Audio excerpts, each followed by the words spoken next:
Welcome back, everybody, to the Brevard Sports Network Thursday night football coverage here as the 2023 season starts tonight. I'm Jackson Robb. Alongside me tonight, behind the cameras, Kayla Brown, and my partner for the night is Logan Pettite. Logan, first of all, how are we feeling tonight?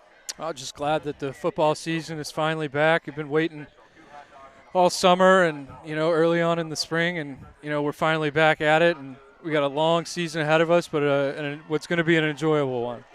Sure to be one, as you got Cocoa coming off their state championship. Their season kicks off tonight against Satellite, along with the game that we have right in front of you, Bayside and Sebastian River, which will be an interesting because a new chapter is beginning this season for Bayside under the new head coach Billy Miller, coming over, defensive coordinator at O'Galley, who he had made a great defense over there at the last few years, so they bring some experience there on that side of the ball, and just all around a good coach to bring in with prior experience. Corey Broomfield headed out to take a job at Leesburg. So it's a new era, but not necessarily, I think, one they'll have to retool too much. I think they can kind of pick up where they left off.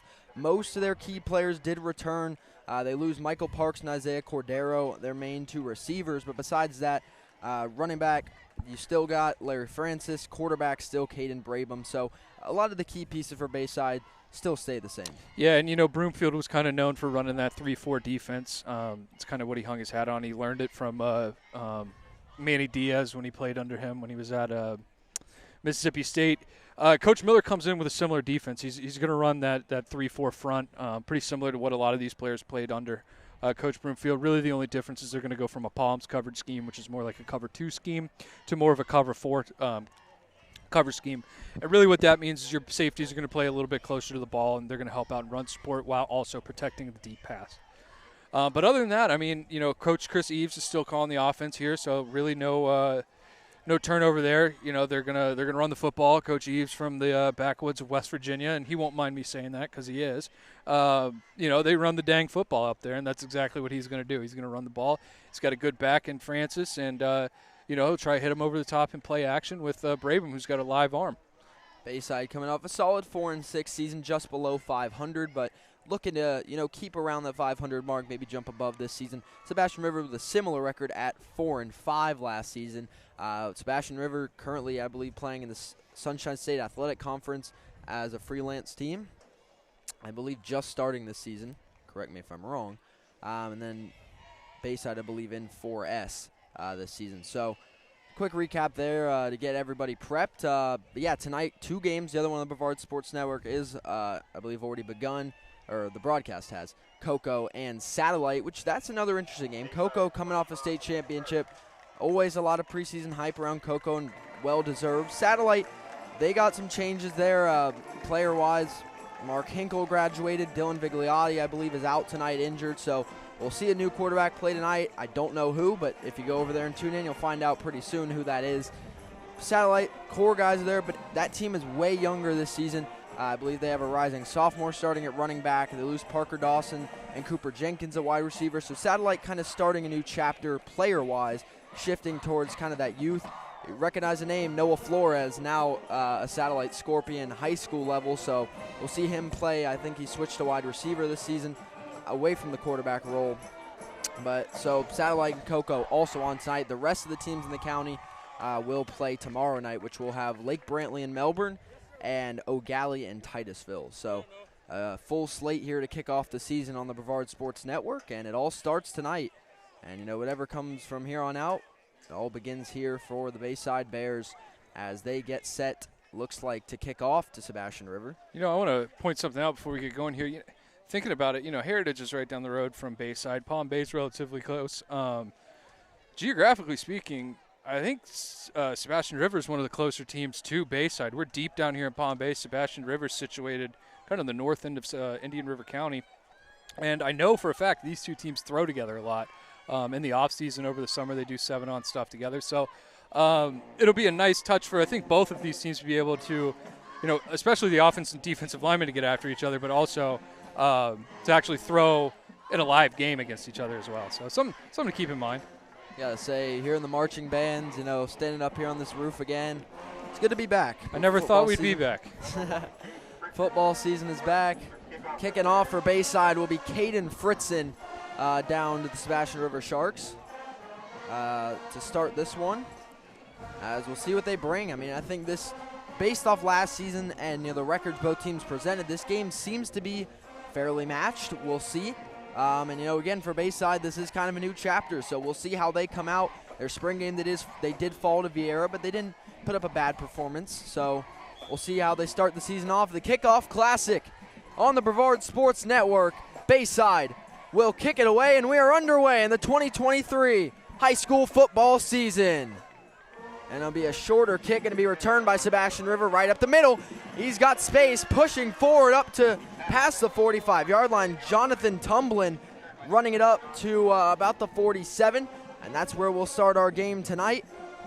I'd like to thank our first sponsor of the night, Solutions Property Management, as located right here in Brevard County. Solutions Property Management would like to introduce themselves as a leading competitor in property management services. You can see their information at the bottom of the screen, and I'll give you a longer rundown on them in just a moment. But right now, first down and 10 for the Sharks, starting at their own 47-yard line. Man in motion is Tromant Smith, and there's whistles down. You get a false start here. False start will come here on the opening play of the game. The Sharks are headed by head coach Tyrone Perry. And it'll be a false start on Sebastian River, so now we'll start at first down and 15 rather, back at around the 43-yard line instead of the 48. So they had a motion play set up, didn't get to execute it fully, so now we'll see if they try the same thing again. They're going to come out in a different look. They had a nub look, which brought the corner in on the last play. That was the false start. Quarterback is sophomore Colton McMahon. McMahon, outside snap, bobbling it. He's going to try and take off, breaks one tackle, but he's not going to go anywhere. Good play by the Bayside defense. Number 50 in there to make the play. Peyton Maynard, the senior. And that's a good start by the Bears defense. Yeah, Maynard came over a couple years ago from Melbourne, and when Broom was still here, and they kind of antiquated him. He's a big-bodied kid playing that defensive end, 4 technique, head up on the tackle. So you call it a D end or a D tackle, but really saw an opportunity there with the quarterback scrambling after the botched snap and seized it. And now it's second down and 15. No gain there by McMahon on the looked like a design quarterback run or just taking advantage of the bad snap. Either way, didn't really look like he ever was looking to pass. This time it's a handoff, bobbled again, and he's going straight down. Immediately in there to make the play was Malachi Reed. And Alex Reynolds also in there on the tackle. Now it's third down and about 16, I would say, for Sebastian River. So far, Bayside getting the edge on that defensive front. I think that was a miscommunication with the offensive line. You had a guard, the left guard, pulling. The play was going to the left, though. I don't know if they were trying to instill some sort of false pull, but that's difficult to do when you're running a tight nub formation. You've got a safety or outside linebacker walked up like that. So easy play to make by number 9. And, yeah, it's a preseason game, though. They're trying to figure some things out as well. I assume they're probably going to try and go to the air here. Third and 16. McMahon in the gun drops back, looking downfield, airing it out. He has a man with space. Throw is hauled in. First down, Sharks. He's still on his feet. Down the sideline. 20, stiff arm. He'll be brought down inside the 10-yard line. First and goal, Sharks. Flag after the play for the celebration, I assume, but nevertheless, a big play by the Sharks. Marcus Greer hauls it in for a big gain. Might get a horse collar here on the tackle, but that's part of the thing. They run that cover 4 scheme, which again brings your safeties up. You're protecting deep, but you really don't get a lot of protection on a corner route such as that. So they run a little slot corner there. You got one-on-one with the safety. Quarterback puts an absolute dot on it and lays it right into his hands. He doesn't have corner help there, and so great pitch and catch by Sebastian River. Good broken tackles, too, by Greer. That was a penalty on Sebastian River, I'm assuming on the end of the play. Actually, here comes the call. Face mask on Sebastian River. Okay. Maybe that was on that one stiff arm at the end of the play. Maybe caught the face mask. By rule, if you stiff arm and you would have to grab the face mask and bring them down. You are legally allowed to have an open palm hand on the face mask when you're stiff arming. That's kind of part of the rule. But you know what? I didn't see it, but they got a better angle of it than we do. Either way, it is going to back them up outside of, well, it was inside the 10-yard line. Now they're going to be looking at chains trying to get themselves sorted out. We'll see where they mark it. Now they're outside the red zone to the 21. So the net gain on that play is going to be somewhere around 40 yards. Still a huge play for Sebastian River to put him in nearing that scoring position in the red zone. It's going to be 1st down and 10 for him at the Bayside 22-yard line. As Colton McMahon in the gun once again here. 1st down and 10. They're going to turn, give right up the middle. There's a hole, bouncing it outside. Good run, but Bayside brings him down after a short gain from Marquis Lynch on the carry. Senior back for the Sharks. Picks up about 3 or 4, let's say 4. They'll bring up 2nd down and 6 as they enter the Solutions Property Management red zone. Yeah, nice little give off the right side there. I think that's what they were trying to do earlier when they got stuffed in the backfield. But they had the blockers in correct location, and a nice modest game. Staying ahead of the chains here, 2nd and 6, 2nd and 5, and you could run the ball again here if you want to. 2nd down and 6 for Sebastian River now. McMahon getting set here. Line gets set. 2nd down. He's going to drop back. Quick look. Rolling out left. Throwing on the run. Airing it out wide open. Back corner. And it's dropped. And right. Perfect throw by McMahon, but it's bobbled and incomplete in the back corner, and that's going to bring up 3rd down. Yeah, Sharks have found something here running that those corner outs. That time they sent the tight end on one, but you got no help underneath if you're running a cover 4. It's safety on whoever's taking that corner out. The corner is going to be preoccupied with whatever the number 1 receiver is doing, and so if you have a cover 2 scheme, he can kind of sink on that, and you have a guy in front and behind him. But really exploiting something here. That's twice on the long run. They ran a corner out, and right there they had a chance at a touchdown. Joseph Butler was the intended receiver. Now it's 3rd down and 6. Man in motion. Jonathan Tumblin. McMahon rolls right, stepping up in the pocket, drops one, and nobody's there. Either a miscommunication or just a throwaway there. But nevertheless, a really good starting drive for Sebastian River. But now that's going to bring up a 4th down opportunity. And they'll bring on the field goal unit, it looks like, here to kick off the game tonight with 9 minutes to go in the 1st quarter. Yeah, solid little drive there, especially if they can get 3 out of this one. And they found something with the passing game, too. If they can keep that going for a long while tonight, that could be something that develops into plenty more opportunities to score. Well, yeah, and it's early. I mean, Bayside's going to make an adjustment to that if they keep hitting them with the corner routes. They're going to get out of cover 4. But, that might be what Sebastian River wants them to do is get them out of their base coverage. Ryan Marshall kick. Wide left, no good. So good stop by Bayside, turns into no points there as the field goal is no good by Marshall. And now for the first time this season, we'll get to see the Billy Miller and the Bayside Bears offensive unit trot out to the field as we're going to, I told you I'd talk about them. We'll talk about Solutions Property Management here for a moment. Our first sponsor of many tonight. Solutions Property Management has property managers that have over 16 years of experience in their specialized field. Solutions Property Management maintains a disciplined relationship with their current tenants. However, they understand that prompt service with compassion is also necessary to retain a healthy tenant. You can find them at www.solutionsrentalsfl.com or at 321-684-7792. So we thank Solutions Property Management for their support of the Brevard Sports Network. 1st down and 10, Bayside taking over from their own 20-yard line here. Good-looking offensive line on them. They've got some beef. That center there, 66, Pearl Health. That's a big kid. They bring back Caden Brabham, man in motion here.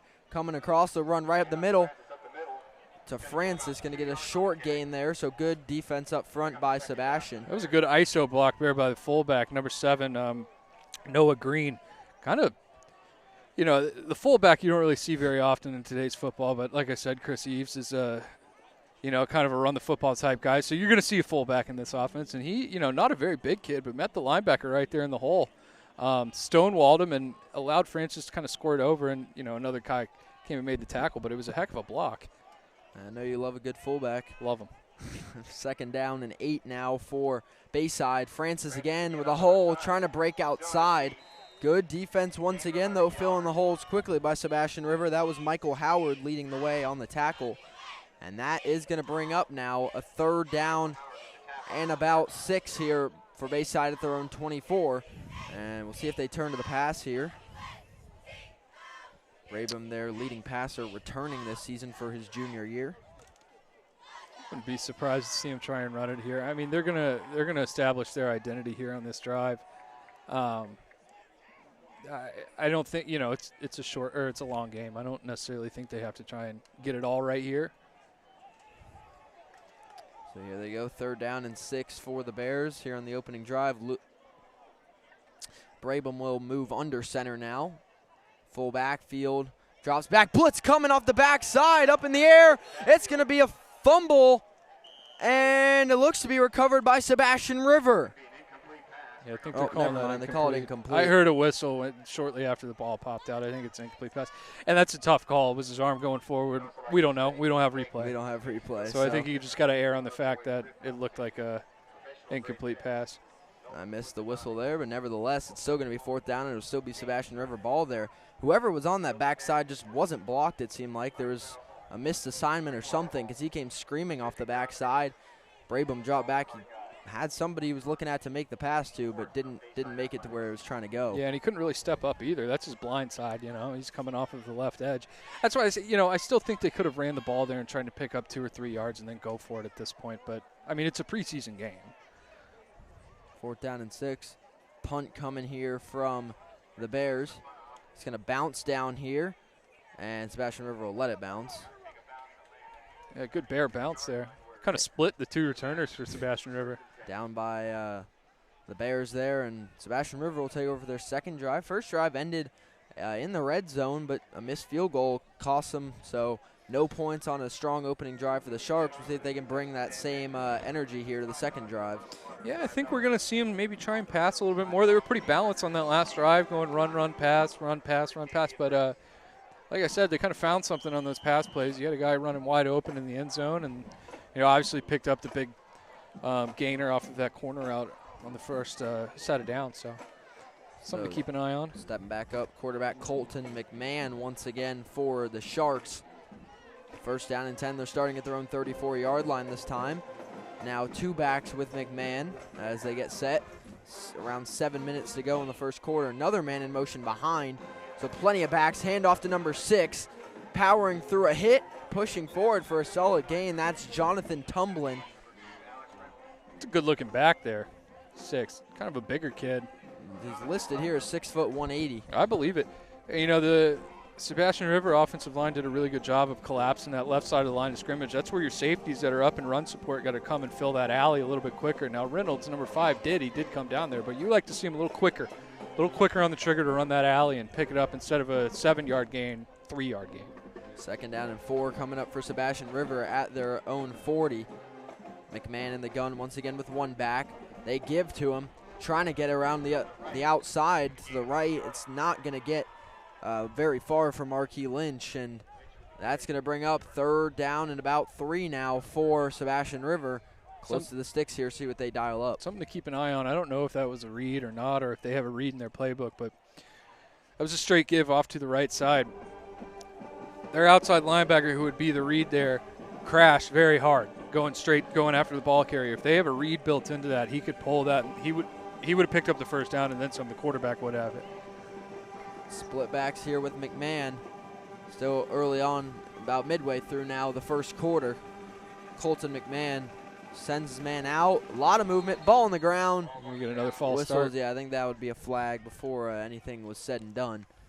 I think that is going to come on Sebastian River. So that's going to make it 3rd down and 8 now, which makes the decision a little bit tougher for the Sharks, and we'll see what they end up dialing up.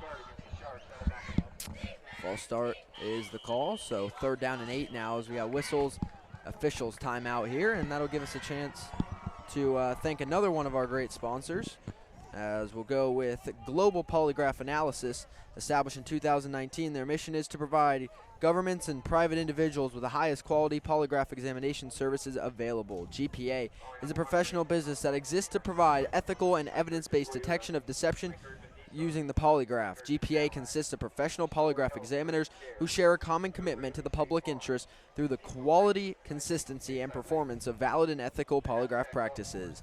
GPA seeks to provide polygraph examination services to enhance safety and security by taking part in the worldwide efforts to seek truth. You can find them at www.globalpolygraphanalysis.com or call 321-877-5105. We'll fit in another one here real quick. Also like to thank Zone 6 and Zone 6 Reapers. The Zone 6 Reapers were founded in 2021 with a vision to create an organization that would give student-athletes off-season conditioning, fundamental skills, and mentoring opportunities leading to success in high school, college, and beyond. You can find them at www.z6reapers.com. So thanks to all of our sponsors. We got more to come later on. But right now, 3rd and 8, McMahon. Play fake, airing it out again, wide open with a step, and McMahon overthrows him.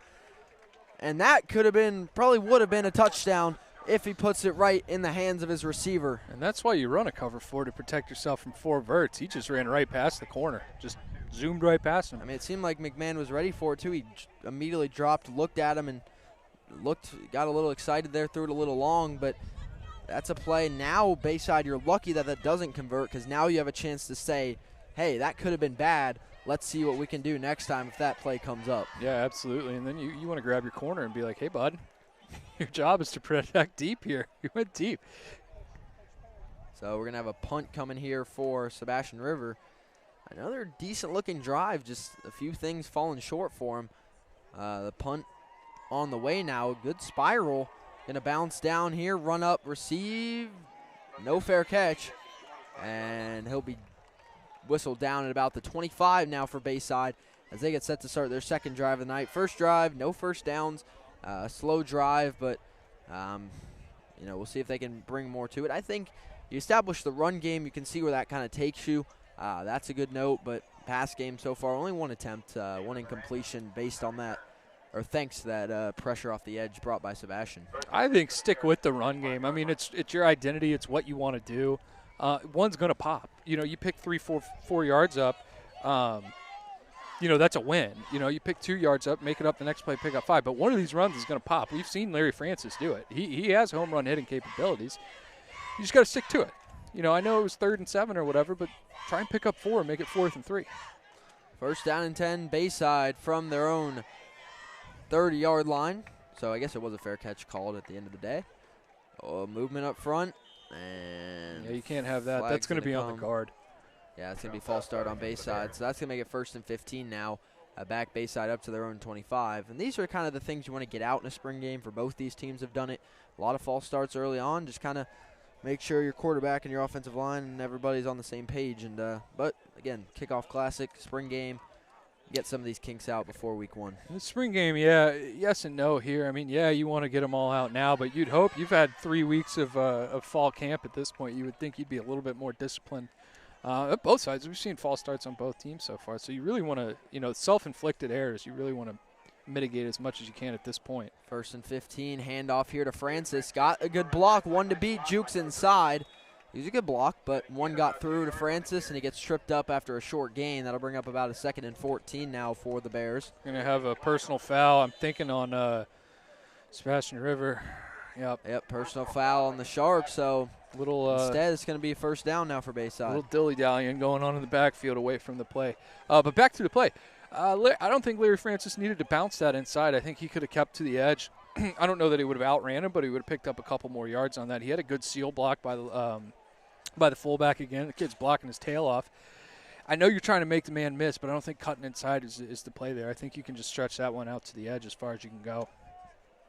As marching them forward, so that is going to be an automatic 1st down regardless.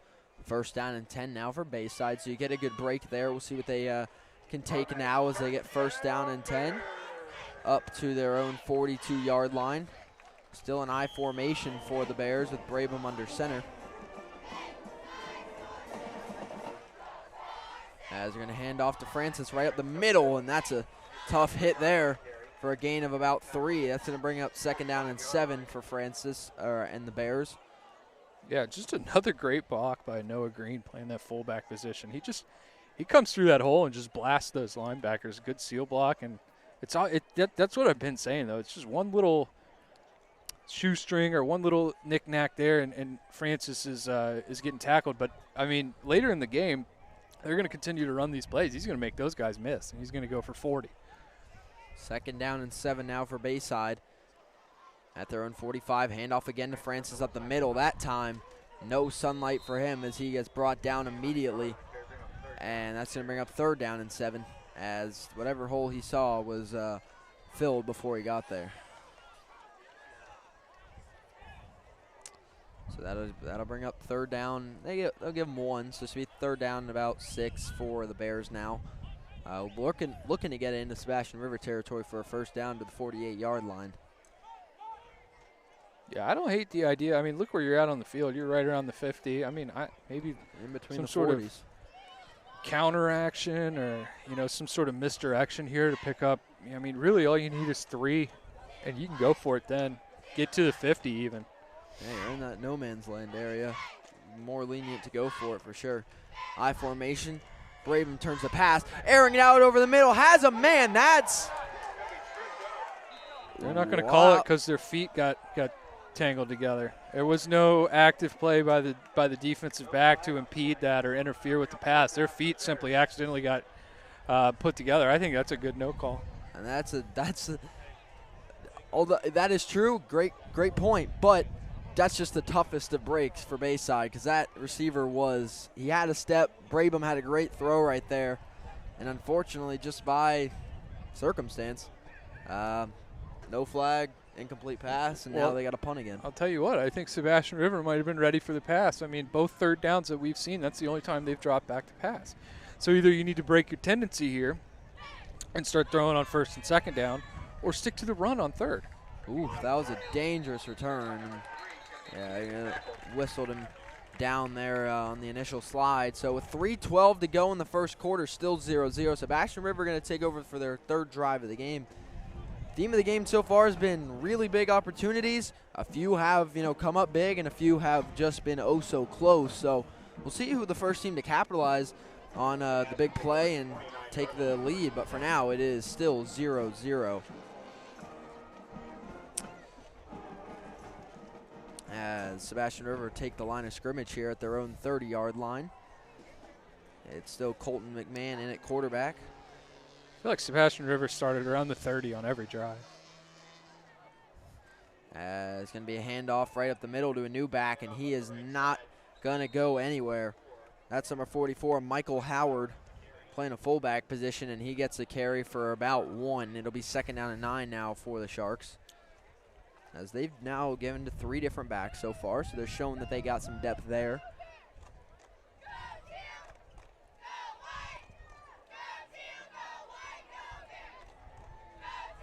Second down and 9 now for the Sharks at their own 31-yard line. Give it up to Bayside. They've stopped Sebastian River's running game so far completely. McMahon dropping back. I think they wanted that 4 verts play again. It's not working. McMahon desperately running for his life, just heaves it away. Luckily, the receiver comes back to get in the area. That should be intentional grounding. It didn't go back to the line of scrimmage. But, yeah, they were trying to throw a wheel route there, which is a difficult play to defend. I mean, you got your outside receiver coming, breaking back in, running like a post or an in-breaking route. I think it was either the running back or the slot receiver came around on a wheel route, and you've got to really be disciplined at the cornerback position. Cornerback's always got to take the wheel. You sit on the wheel, don't go chasing the inside breaking route. Your corner and your safety did a dang good job of defending that, and that's what caused the quarterback to scramble around in the backfield like he did. That's one, especially with the no call and the intentional grounding, but as a quarterback, you just got to say, hey, this play's not working. You got to get rid of it before you're running back there. Running for your life, basically. 3rd down and 9 now for the Sharks at their own 31. McMahon drops again, airing it out again on that cover. That deep play, and once again had a man with a step. It's incomplete, overthrown again, looking for Troman Smith. That's twice he's got caught flat-footed. He's kind of sitting, waiting for the receiver to get parallel for him, and that's when he's turning his hips. If you see he's pushing vertical, you need to start getting in your back pedal. That way you're moving, and by the time he gets to you, that's when you can turn your hips. But both times, I mean, the quarterback, he puts a good ball out there right over the receiver's shoulder, but there was nobody there to defend it. You're not on it. Yeah, I think that was the thing there. He just kept his feet grounded. He kind of diagnosed it, it seemed like. They put 2 guys over there. But as you said, when he got there, he was just still kind of stood in place. Punt gets off, but they're getting closer and closer every time to blocking it. And that kick taking a beautiful Bayside bounce. Or sorry, Sebastian River bounce. Bayside had 10 players on the field. They didn't have a punt returner. I was going to say, there's nobody back there for Bayside. Nope, they had 10 players. So that'll put Bayside at their own 20-yard line here. As I'll get another read from our next sponsor, KelClean. KelClean is your dependable local pressure washing contractor serving Central Florida. With their professional equipment and staff, they can assure you a professional job completed in a timely manner. Their goal is to make you a satisfied customer for life. You can find them at www.kelclean.com or at 321-505-7006. So now it's going to be first down and 10. Little wing T look here out of the pistol. Oh, yeah. Play fake give to number 2, it seems like. But kudos to Sebastian River. They read that like a book. That's going to be a loss of upwards of 8-9 yards. As they gave it to Alex Reynolds, and it did not pan out for the Bears. I think this is yours. It was blowing. I don't know if it...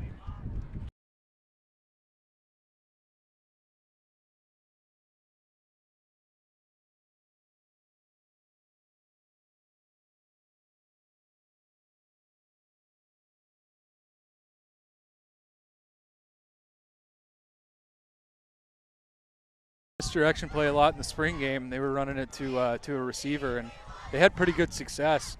It's just a simple counter play. It's bringing them end around like that, but diagnosed pretty well by that Shark defense. And they're going to give to Francis. Ooh, he slips down, takes a big hit, and he's still down. Yeah, that didn't look great. He'll get helped up.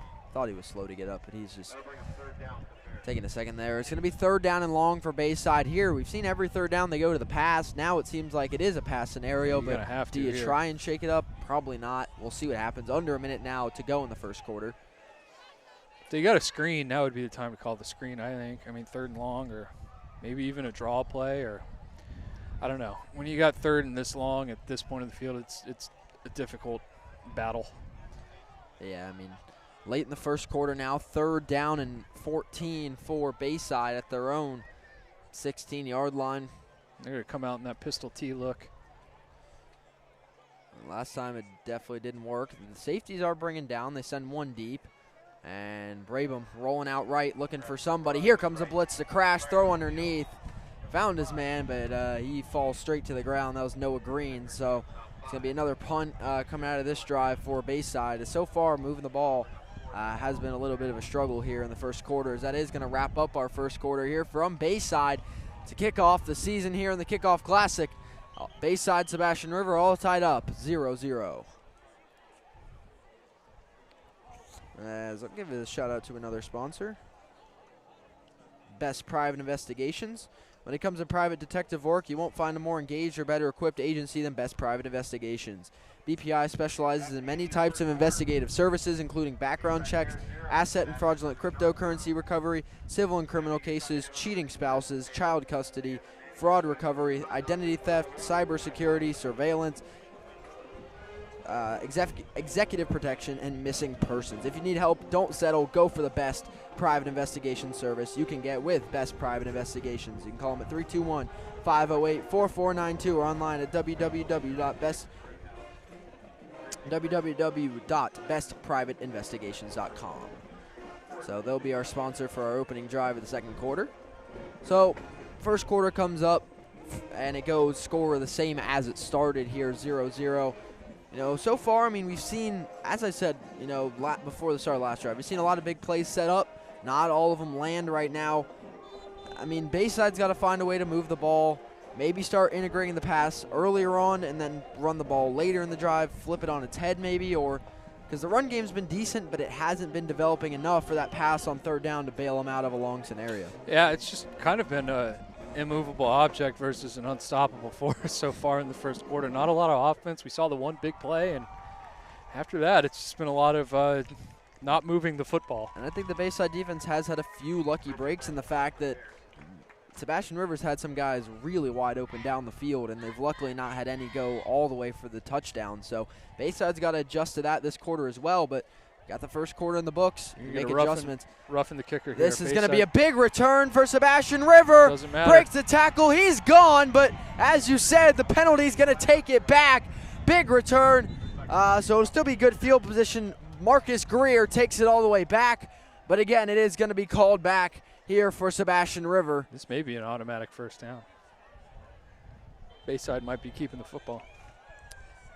That one, though, another lucky break if they do get it, which I think they will. But he really didn't have to get through that many people. He broke 1 or 2 tackles right at the end, and he had a lane right down the sideline. No, he was quick. He caught that and shot down the sideline. That was good. No, it's going to be a 5-yard penalty, so they're gonna punt again, I would assume. I don't think you're going to be breaking out a fake punt at this juncture of the season nor the field. Now, if it was Corey Broomfield, he would automatically. Corey Broomfield, maybe. Maybe if it was still Coach Broomfield, I would consider it. 4th down and 5, Bayside going to bring the punt back out. Now you know what not to do. They get a redo here, so lucky for them. As that kick is also much better and smartly kicks it straight out of bounds. So towards number 2 as well, not number 7. So smart, he learned. So now Sebastian will take over. Once again on offense, great field position once again, and we'll see what that brings. Again, going to keep Best Private Investigations as their sponsor for the drive. We'll give them more than 1.5 plays. Be nice. Sebastian River getting set to start on offense again. For them, the key has been their run game hasn't developed. Their passing game has had flashes, had one really big play, but none. Besides that, none have really connected. So well, the major problem with the pass game right now is there's really they're going long. It's like they haven't really attempted any shorter intermediate passes. We've seen 2 deep corner routes. We've seen verts. We've seen a wheel. But outside of that, we haven't seen them work in the middle of the field, work in the corners or anything like that. New quarterback in the game. A little wildcat action, I would assume. Possibly wildcat. We're gonna get a false start here. There's the late whistle. I was like, if I'm Sebastian, I'm snapping that ball, but they waited for it. You know what you do in that instance? If you step forward like that, send yourself in motion. Yeah. Send yourself in motion and then come back. So that's going to back them up 5 yards, and that would be 1st and 15 at their own 45. As I was going to say, though, that's sometimes you have with a younger quarterback. With those deep threats, you get a big one, then you miss one, and then you're kind of – I mean, this isn't just him. This is a lot of quarterbacks we see, but then you're just chasing that to make that big play again, where now at this point in the game, you've seen that the pass game can work. Now you got to take it into your own hands and make it work. 1st down and 15. Handoff here up the middle, and they're going to get the penalty yards back with Jonathan Tumblin. The new quarterback in the game is sophomore Chris Evans stepping in to take over the duties here from Colton McMahon. Now it's 2nd and 11 for Sebastian River at their own 49-yard line.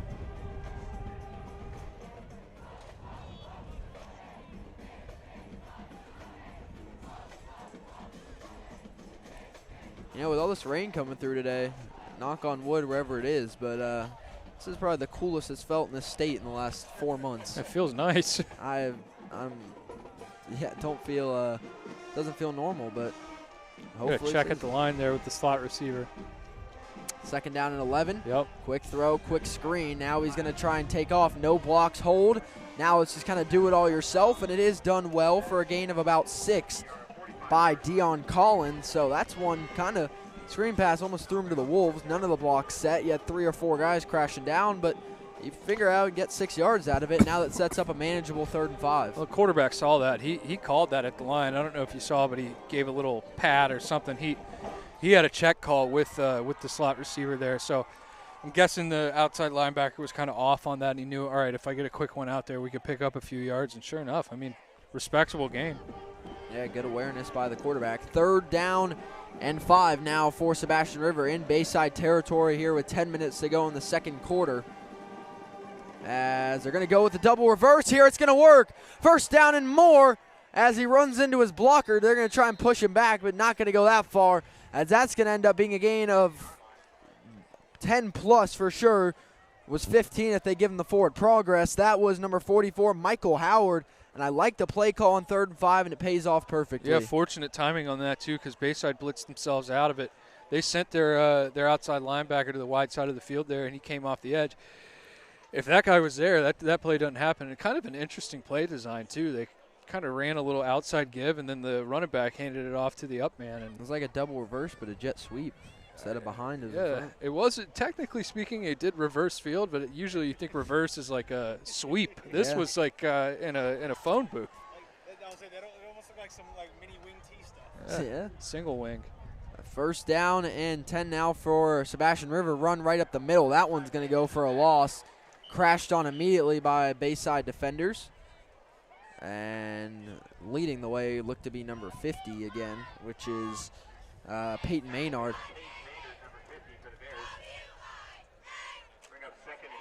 And that's to bring up second down and 11 as they lose one on the play. And we'll see if they dial up here. I mean, once again, now you're in Bayside territory. Now, if you're Sebastian River, you missed a field goal once on a great opportunity. Now you got to score some points here if you're going to keep holding Bayside really first down list besides one time. You know, if you're going to be able to hold them defensively, that's where the offense got to turn around and turn these big opportunities into points. And we'll see it here, second down and 11 for Sebastian River. Quarterback is still Chris Evans. He's got another check there. They're going to run that quick out again, or that quick now pass. Pull a man over. There it is. And bobbled, caught, outside room, good block. Good block shed, but he pops out for a first down. That's Marcus Greer, the one who returned that punt, uses that speed and breaks outside. You could see also on that one they added a motion to pull that edge rusher off for a few seconds for him to get the ball off. That's something that that Coach Miller and Bayside's going to have to be cognizant of. They're not putting anybody on that slot receiver. They're telling the safety to essentially cover him in this cover 4 scheme, but they have an outside linebacker that can move out on him. If they're not going to move anybody out on him, they're going to keep exploiting it. Shoot, they might do it again right here. There's full backfield now, 1st and 10 as they enter the Best Private Investigations red zone. They're going to run right up the middle. Breaks a tackle, breaking through. That's a big back, and that's going to be a gain of 10 by Jonathan Tumblin, and that's going to be a 1st and goal now for Sebastian River. Yeah, Sebastian River putting something together here, and Bayside, you know, they've been on the field quite a bit. Their defense has, and you know that can take a toll on you. You get tired, you know. The offense goes out there and goes 3 and out, 3 and out, 3 and out. Yeah, that was like a punch in the mouth run, ran right up the gut, and that's a bigger back, as we mentioned earlier, for Tumblin. That's 6 foot 180, and that's just a tough guy to bring down on one guy. You got to have some guys there before he gets that 10-yard mark. Now 1st and goal, Sebastian River, the longest 1st and goal he can have at the 10-yard line. As man in motion, they give once again up the gut. That time Bayside is on it for no gain. That was Marky Lynch. 6 is listed at 180. He's bigger than that. He's got to be at least 200, I think. He's a well-built kid. Yeah, definitely. I mean, that's just big size. 6'2". I mean, I'd say maybe a little bit taller as that as well. But second down and goal, still at around the 10.5 yard line if you want to be technical. 6:45 to go in the first half. Still no scoring, but Sebastian River knocking on the door for sure here. I'd like to welcome everyone to the Brevard Sports Network as we start our fall sports coverage tonight. And, you know, happy Sports New Year. Second down and goal. It's going to be a give right up the middle again. Breaks a tackle, pushing to the end zone. Touchdown, Sebastian River. And it's Jonathan Tumblin to the left side. And almost some extracurriculars, but everyone stays calm. And it's a touchdown for Sebastian River as they get the scoring kicked off with 6:19 to go in the second quarter. Yeah, good little, what looked like a power play there off to the left side. And linebacker had an angle on him. I mean, the linebacker had an opportunity to stop that before it got started. He took a very bad angle on him and was behind the running back when he was trying to make the tackle. And, you know, he was able to just run right through that arm tackle and straight on into pay dirt. Ryan Marshall here to kick the extra point. Not only is that back big, he's got some speed as well. Marshall drills that one right through the uprights, and our score was 6:19 to go in the first half. 7-0, Sebastian River on top.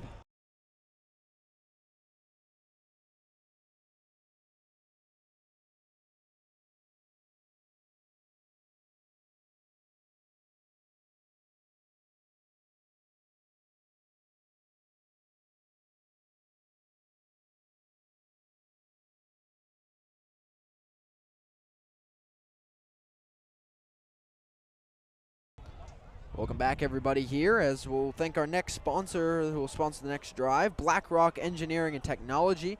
BlackRock is their team of cybersecurity software, network engineers, and strategic leaders are direct. They do not shy away from providing you with what they think will work best for your organization. BlackRock is a certified service-disabled, veteran-owned small business as well as a minority-owned business.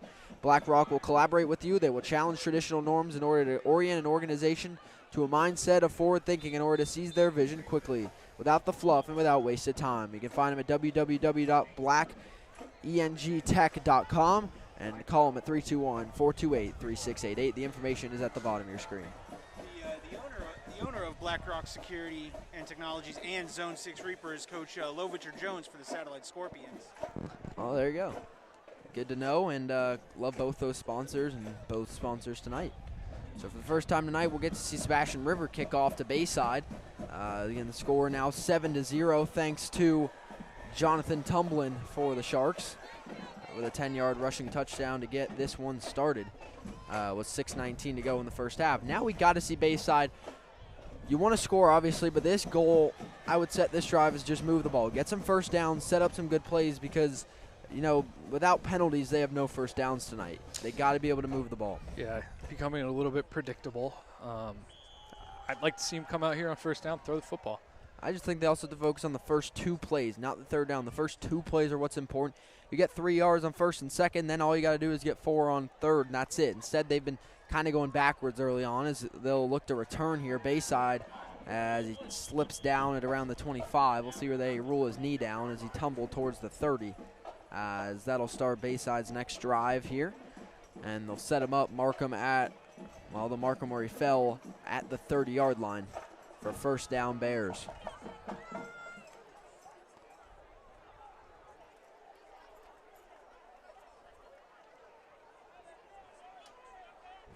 So it'll be first down and 10, Bayside at their own at their own 30. Once again, our sponsor for this drive will be back, BlackRock Engineering and Tech. Yeah, that's a good point. Mike Davis in the comments says Bayside's their DB's got to come up 5 yards. That bubble screen is going to be there all night, and I think that's a good point. I mean, that's not going to go away if you don't bite on it. Well, it's going to the slot. You need to bring your outside linebacker. Good throw, out. as you said, throwing on first down, and Brabham connects. And there's the flag laid. I was looking for it. That looked to be a face mask to David Patterson on the outside, and I think if that is the call, then that's going to be 15 more for the Bears. Yeah, good little out route, too. It looked like they ran, you can call it deep clout scheme or waggle. You could also, without the rollout. But, yeah, he just had an outside breaking route, a deeper 10-yard and out, and Brabham had that's a tough throw to make as well. I mean, for even NFL quarterbacks, it's a challenging throw to make. So he put it right on him, and good pitch and catch there. And like I said, throw it on first down. Break your routine. Break your rhythm. Immediately makes a difference. It's 15 yards tacked on the end. Bayside, in the blink of an eye, is into Sebastian River territory. Is now their first and 10 at the Sharks' 44. And, yeah, it was a good route, good catch. Overall good play by the Bears to just shake things up, focus on those first few downs, and then, well, get to third down if you need it. As we got whistles here.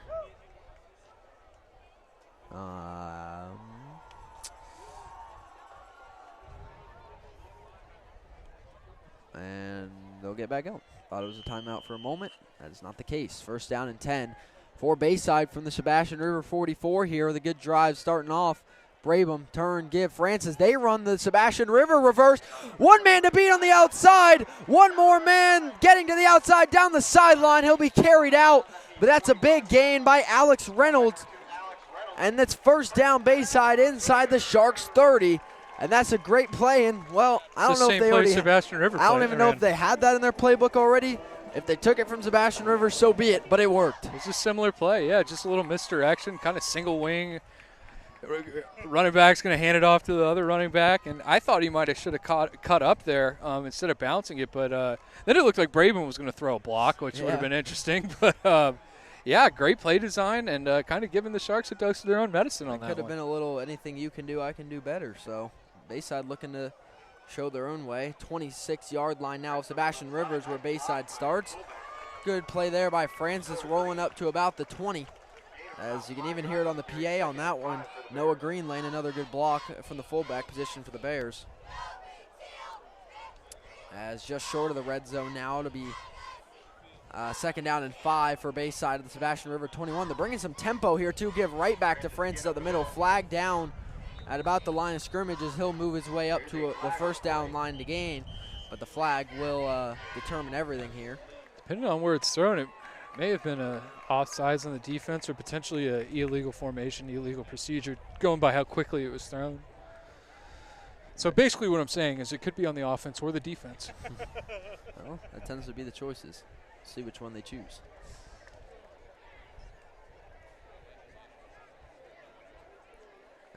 Looks like they're going to back the offense up. I'm going to go with some sort of illegal formation or illegal procedure, just by the way that their body language They is ran going. the tempo on that one. And which that can Switch lead it to up. that, too. You're not set in time and, you know. Oh, maybe not. Nope, hold on. Okay, we're going to get a call. Yeah, we got to. May we please get a call? Maybe the flag was waved off because that's where the ball ended up being at the end of the play. So. I think they're still trying to determine what they want to do. Um, Wait. They're marking him. Hold on. Backing him up. Oh, boy. Going forward again. Tug of war. We're going to finish out with, looks like an illegal procedure on the defense. So that is going to be a first down. Bayside into the Blackrock red zone now to the Sharks 16-yard line. Split backs now. Brabham under center. Fakes the give to Francis. Handoff up the middle to Green, and he gets brought down quickly.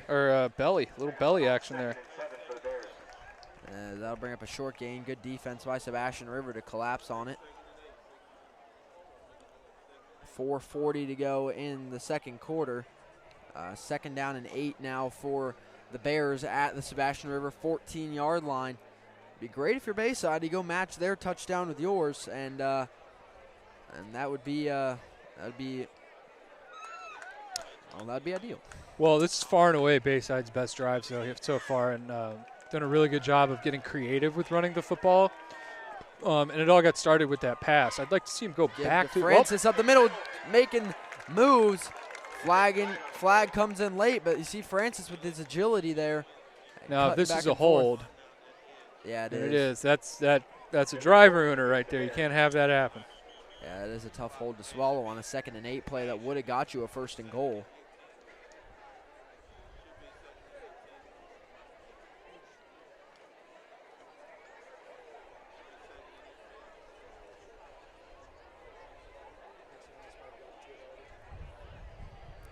As that will back Bayside up pretty far. And that's a tough one. That would have set you up with a good 1st and goal. Now it's a good 2nd and 18, way out of the red zone. And yeah, as you're saying, getting on their best drive, and that's just a tough one to have happen for the Bears. 4 minutes to go in the first half. I'd like a tunnel screen here, an outside receiver tunnel screen if you got it. Kind of let that defensive line work, get themselves upfield, drop it right over the top of them, and you have a convoy of offensive linemen coming up. But here's the thing. You have a 2nd and long now. Instead of waiting for it to be 3rd and long to pass, I say you pass right here. Yeah, try and pick some of it up. I formation. Brabham under center here with 2nd down and 18. And they fake the give. He will pass. Almost slips. Airing one out. That one way too far. But Brabham's got an arm. His receiver was kind of in lockstep with the defender, though. That would have been a tough throw to make anyway. Put some immediate speed on the ball there and threw it long. So throws a pretty ball, though. Yeah, it does. That was kind of off his back foot, too, and he just kind of uncorked it. It looked good. I'll say that. But it was far. It's going to bring up 3rd and 18 now with 3.5 minutes to go in the first half. Yeah, he put some good, zip on the ball there, just a little too far. But again, that would have been a tough throw, I think. I mean, the defender had him kind of toe-to-toe for a little bit, so wasn't going to be the easiest throw regardless. 3.5 minutes to go in the first half. As they're going to do... Well, they faked that little... Fake the reverse. Sebastian they should have given it. Sebastian he had River room. was all over. But that's... Now you pass on 2nd and 18, and then on 3rd and 18, you run the ball. I guess it's more of a fake play, but that's something you kind of want to try and get some yards back Well, here's my gripe, and I like the idea of passing on second down. You didn't need to go and try and get the first down. You didn't need to try and go to the end zone there. I don't like throwing the vert route. I'd like work something over the middle of the field or some sort of outside breaking route like they kick the drive off with and pick up some, quick 10 yards or something, make it a little bit more manageable. It's going to be about a 41-yard field goal. Kick is I think it snuck through. No. Wide right, and it's going to be no good. Got a good kicker. That was about a 41-yarder, but at the end of the day, it's no good. So Bayside kind of looking like what Sebastian River did on their first drive, where they moved the ball well down the field, a few penalties set them back, and then they just can't catch up with themselves there. And that's going to be a turnover on downs with less than 3 minutes to go now in the first half. This is something we've seen from Bayside for a couple years now. They kind of, I hate to say it, but get in their own way. They have a good drive going, and then it kind of sputters out. Or they build a lead on a team, and then that kind of sputters out. You'd like to see them put together, at this point, a complete drive, but certainly a complete game. I'd like to see them to be able to get over that kind of hump. So now, starting at their own 20 is Sebastian River. They got just under 3 minutes. You get down and get some points, make it a two-possession game and a half. So Sebastian River gets a good opportunity here. It'll be a timeout for the Sharks. Bayside gets the ball after half, so if you're Sebastian River, you definitely want to try and score here. They take their first time out of the game. Talk about our next sponsor for this drive. That will be, our next sponsor is going to be, if I can find it, Uberzati. Do you want to become a faster, stronger, more confident athlete? If so, then Uberzati is the place for you. Uberzati is a set of scientifically developed protocols that have evolved over the last 20-plus years to rapidly develop athletes beyond their normal capabilities. Uberzati provides the optimal environment for each athlete to realize peak physical and mental performance via the use of high-speed treadmill training with their proprietary science-based protocols in combination with the ground-based agility and strength training. Uberzati is for the serious athlete, so if this sounds like what you need, visit online at www.uberzati.com or call them at 321-412-5972. This will be a drive sponsored by Uberzati. It's first down and 10. Sebastian River at their own 20-yard line with 3 minutes to go in the first half.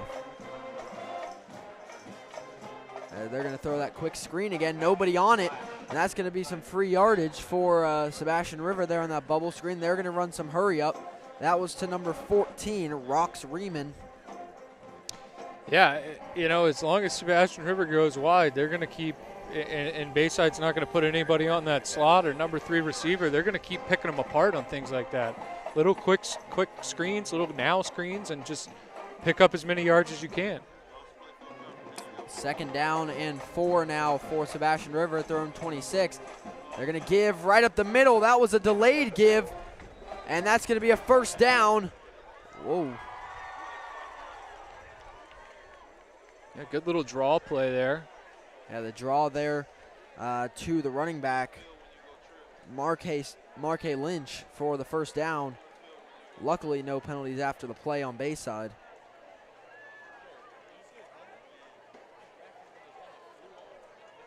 Coach going to make sure that everything's all good there. But Coach going to have to get him off the field before they snap the football. Sebastian Rivers got to snap it right now. Or not. And they're going to run another now. First down and 10. Quick throw, slant. Over. Tipped and incomplete. Dropped. Alex Reynolds off the tip off of Patrick Hamilton. They tried the hurry up, and everyone was kind of off kilter there. As that slant route was wide open, then the tip was nearly an interception. Wow. I like what they're doing. They're coming out in their set, and they probably have a run play called. And they're seeing what kind of coverage, what kind of look the defense is giving, and then he's turning the receiver, and he's giving him a call. He's giving it, look, you're going to get one right here. I think it's to the number 1 receiver on the outside. Near side. There they go with the bubble screen again. Incomplete. They're going to call that a backwards pass. That's going to be a huge loss. And it was. It was. That's going to be a loss of 10. Or actually, yeah, 10 yards. So more actually, like 15. That's going to bring up third down and about 24 for Sebastian River. And, well, Yeah, it's very interesting what they're doing with offense. I like what they're doing. They're really just coming out, and I don't know if this is their 2-minute drill or if this is what they're going to go towards, but they're coming out, seeing what the defense is going to give me, and all right, I'm going to make a check call off of that. Because I can almost guarantee if they don't give that check call, they've got a run play ready to roll. Like, all right, we're just going to run this play. But they're seeing, all right, we've got off coverage. You had off coverage on the single receiver on that slant that was nearly intercepted. The slant was wide open because he's giving him a 7-8 yard cushion. He can just come right underneath it and pick up the 6 yards. Nobody was on the number 2 receiver. He's like, hey, bubble, bubble, bubble. All you got to do is turn and look. You're in a trip set. You got 2 blockers out there to account for 2 guys. The receiver just got to make a guy miss on that. So they got to get the the hands down too, because that's back-to-back plays that slipped through receivers' hands. One was nearly an interception and a turnover. The next one was nearly a fumble turnover. So that's the thing. Sebastian River could have had back-to-back huge plays. They know what to do. It's just execution on the ball. Now it's 3rd down and a trip down to Sebastian River. 3rd and 24 for the Sharks back at their own 21-yard line. Long way to go here. Trips near side again with a back. They're going to go a slant or a skinny post right here. Yep, there it is. Quick slant, throw, inside, caught. He was looking to spin it back to the outside. He's going to be brought down immediately. Yeah, he gave him that look. He gave him that look. Now, granted, it's 3rd and forever. Oh, okay. Yeah, he gave him his call. He's playing off coverage. Now, granted, it's 3rd and forever. You should be playing off coverage there. But the real key was they had no inside help from the linebacker. Either the linebacker was walked up or he was shifted over, and the safety was playing over top. So you really had a good 14, 15-yard cushion there to run that slant. He makes the corner miss. He's running for a touchdown. Another timeout here with a minute 14 to go in the half. Yeah, I mean, he immediately looked to turn back to the sideline. If you make a miss, that is a touchdown. So they had the right look there, but they just set themselves too far back with the fumble earlier on the backwards pass. So this is going to end up being a 4th down and 16, and a punt surely to come now for Sebastian River. Bayside will have a shot here, minute 14. If they put together a drive like they put together last drive and move down the field quickly, then a score is definitely possible. But they got to play disciplined football, no self-mistakes if they get the ball back here with a minute 15 and 1 or 2 timeouts. I think they just took their second, so I think it's 1 timeout to go for Bayside here with a minute 15 to go in the half. Sebastian River, as you see on the top of your screen on that great-looking scoreboard, 7-0 with the Sharks on top. As back to punt will be... I'll get the number here in a minute. That one nearly blocked. Again, spiraling. I don't know why Bayside is sliding towards that ball. That was extremely dangerous. Luckily, he misses it by an inch. If his cleat kicks that up, that would have been disaster. Well, it should have been a blocked punt. When you're going to block anything, field goals, punts, whatever it is, you got to be an airplane. Yep. You don't want to be a helicopter. And what I mean by that, helicopters go up and down. Airplanes glide in. You want to put your body out on the line and let that ball kick you right in the chest plate. All right, you're not going to be able to jump up and hit it with your hands. It's never worked.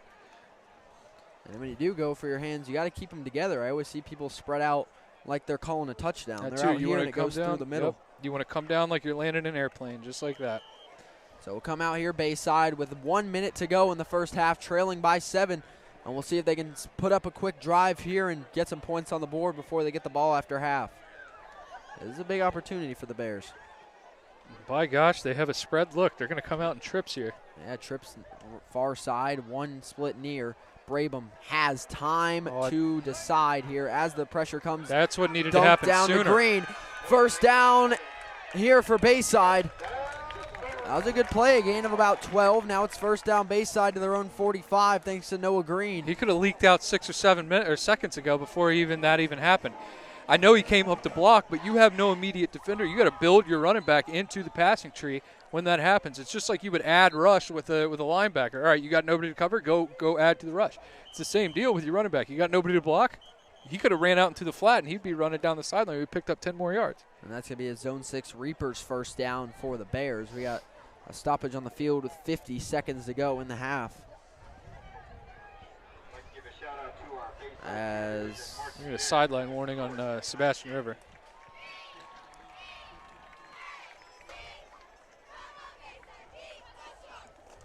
So first down and 10 now for Bayside at their own 45. They got 50 seconds, I believe, one timeout still to go. And that was a good start. Whenever they seem to pass the ball and not, gun for the fences, they make a good play. That one you saw just great offensive line play. Gave Brabham all the time he needed, which ended up just being a check down. But when you get a first down, it doesn't matter how you get it. First down and 10 now at their own 45. Brabham drops back again, steps up in the pocket, rolling out left. Brabham going to look to take off, flicks one to Francis, and that's going to be another first down, and he gets out of bounds. Yep, that's what you got to do. Now you'd like to see your backside receivers there. So little thing about the scramble drill. If you're in a trip set like that and you see your running back is streaking or rolling out or scrambling that way towards the trips, your outside guy needs to go on a streak. Inside guy needs to do exactly what Larry Francis did, but the backside guy needs to start coming across the field, almost like he's on a post. Timeout, Sebastian River here with 36 seconds to go. I gotta say, that was an intelligent play by Brabham. You roll out there. I mean, he looks poised when he's doing that. He doesn't look like he's running, scrambling away. He stopped from his – it looked like he was set to take off, stops, finds his man, dumps it off. That's a smart play. It's another first down, and it's a good job surveying all the options. You'll see young quarterbacks, they're looking downfield these deep balls, and you forget there's a running back right in front of you saying, throw me the ball. It's a smart play, and back-to-back plays when you have all that time. Well, he's keeping his eyes downfield. That's exactly what we want. He's not a runner. He doesn't want to take off and run. He's a thrower of the football. He's keeping his eyes downfield. And, Francis did a really good job of diagnosing the fact that he's scrambling. I need to find a hole right here and settle into it, and that's exactly what he did. But that's just a testament to him keeping his eyes downfield and looking for a receiver instead of just pulling it and running. So here we go, first down and 10, Bayside at the Sebastian River 43-yard line, 36 seconds to go in the first half. Brabham drops back again. Good blocks hold. He has time. One breaks through, and it's just a dump off again to Green. He's going to get clothesline, though, for a short gain of about 3. You didn't need to take the timeout there. You could have ran up to the line and spiked that. I believe that's their last timeout. If not, they have one. No, that is their last one. Yeah. That's why I'm saying they should have spiked it and saved that last timeout. You get to the line. I mean, it ended with 25 seconds on there. You get up to the line and spike it, you're still taking a snap with about 20 seconds. You'd like to have that timeout the last 10 seconds if you need it. And they're still outside of their kicker's range here, so you got to now make a play, get down. I believe the clock stops at the first down, and then you want to either get out of bounds or get into kicker's territory to spike it and kick the ball. So now without a timeout, that becomes a little harder to do with 25 seconds to go in the half. But I did say they need a quick drive here, move down the field. They are doing that. No mistakes so far for them. Now you just got to, they've had great pass, but that's the one thing I would give Bayside tonight. Pass protection has been great. They're giving Brabham that time, and now the receivers have to create separation so Brabham can put that ball where it's needed to be. Well, they're going deep a lot, too. You don't need to right now. You can dink and dunk in 20 seconds and go 30 yards, 40 yards. You can run little outside breaking routes and stuff like that to get the clock to stop, too. That's what Sebastian River's been doing with short screens, and that's how they're getting points. Second down and 8. Quick throw out route wide open, but they're keeping him between. You got a first down, though. Yeah, it's a first down, but you saw Sebastian River. He was pretty open, but they were kind of guarding the deep ball and they were guarding the sidelines to try and keep him in bounds. Yeah, if you're going to run that, I would have liked the trips to have been on the shorter side of the field so you've got room to get out of bounds. Brabham drops back here. Quick throw to the outside. Bobble. No, you can't do that. Spins it back inside. Doesn't get the first. 10 seconds to go. Reynolds had a perfect lane out of bounds. I don't think they're going to get back on the ball here in time. They're not going to have time. They're not going to have time. They can't. No. Throws away the last drive of the half, and Sebastian River takes a 7-0 lead in the half. And that was the play design. Run it straight to the outside, and he had a perfect lane to the sideline. There's no reason to cut back. No, you absolutely cannot do that. You've got to go out of bounds immediately. I know he bobbled it a little bit, and that's fine. You're still standing on the sideline. Get out of bounds. Get out of bounds. That's a tough mistake because that's something you're taught. Yeah, that's a tough break for Bayside, and that's been the thing tonight. They've had plays. It's not that they can't move the ball. They just make these little mistakes right when it's down to the execution, which is killing them right now. And we head in a half. Sebastian River holding a 7-0 lead over the Bayside Bears. We'll be back in about 15, 16 minutes for the start of the second half.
Welcome everybody back to the Brevard Sports Network here. Second half action getting underway here at Bayside. Sebastian River leads us into halftime 7-0. Our first sponsor of the second half is going to be Global Polygraph Analysis.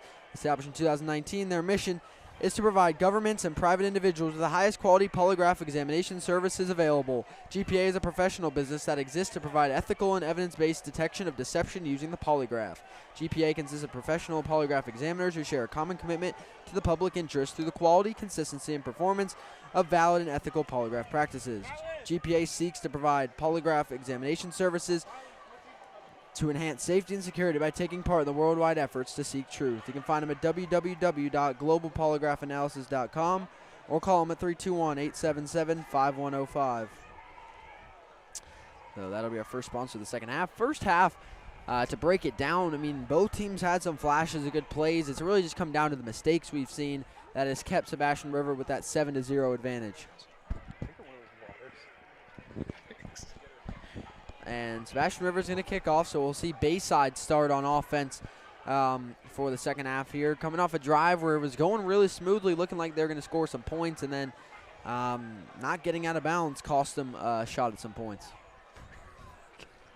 I could hug you right now. So right now, I also just checked in, Coco is leading Satellite in the second quarter 24-0. So hot start for the Tigers, but Satellite still with a half to try and get some points on the board. Oh, sorry about that. I was finessing a water from Coach Chris Eves up here. I'm absolutely parched. I had to give him a hug for this water. Holy cow, I didn't know if I was going to make it. It sounds like a man trade. Yeah, gosh, well, me and Eves go way back. Eves came to my wedding, and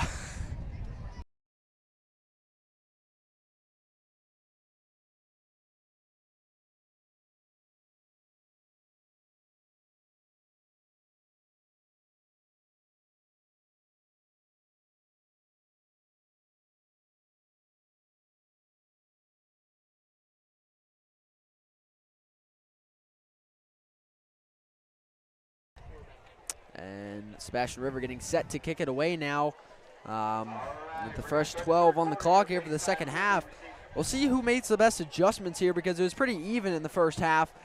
Sebastian River with that one score to put them up 7-0, but besides that, they started going back and forth there on those drives late in the half. So we'll see who makes the better adjustments here to start the second half. And with that, number 25, Matthew Campbell, will kick us away, and we're underway with a great kick. Get to about the 10. It'll be returned by Bayside looking for a hole, and he's not going to well, he breaks a few tackles. Not going to find a hole, though. So Bayside going to kick off this drive at about their own 20. As I said, this drive will be sponsored by Global Polygraph Analysis. yeah, I'd like to see Bayside come out and throw the ball a little bit more. They really had a lot of success there towards the end. I know it was their 2-minute drill, but at the end of the half, but they were really able to find a lot of success, hitting little out routes and little dump out routes. And I think if they kind of yin to their yang of running the football, it kind of passed to set up the run. I think originally a lot of their passes that they ran on those third downs, they were play action. So they were they were using the run to set up the pass. I think they got to do the opposite here. And like you said, towards the end of the half, both teams were kind of trading body blows, whereas before they started off just quick jabs. And I think you got to get back to that.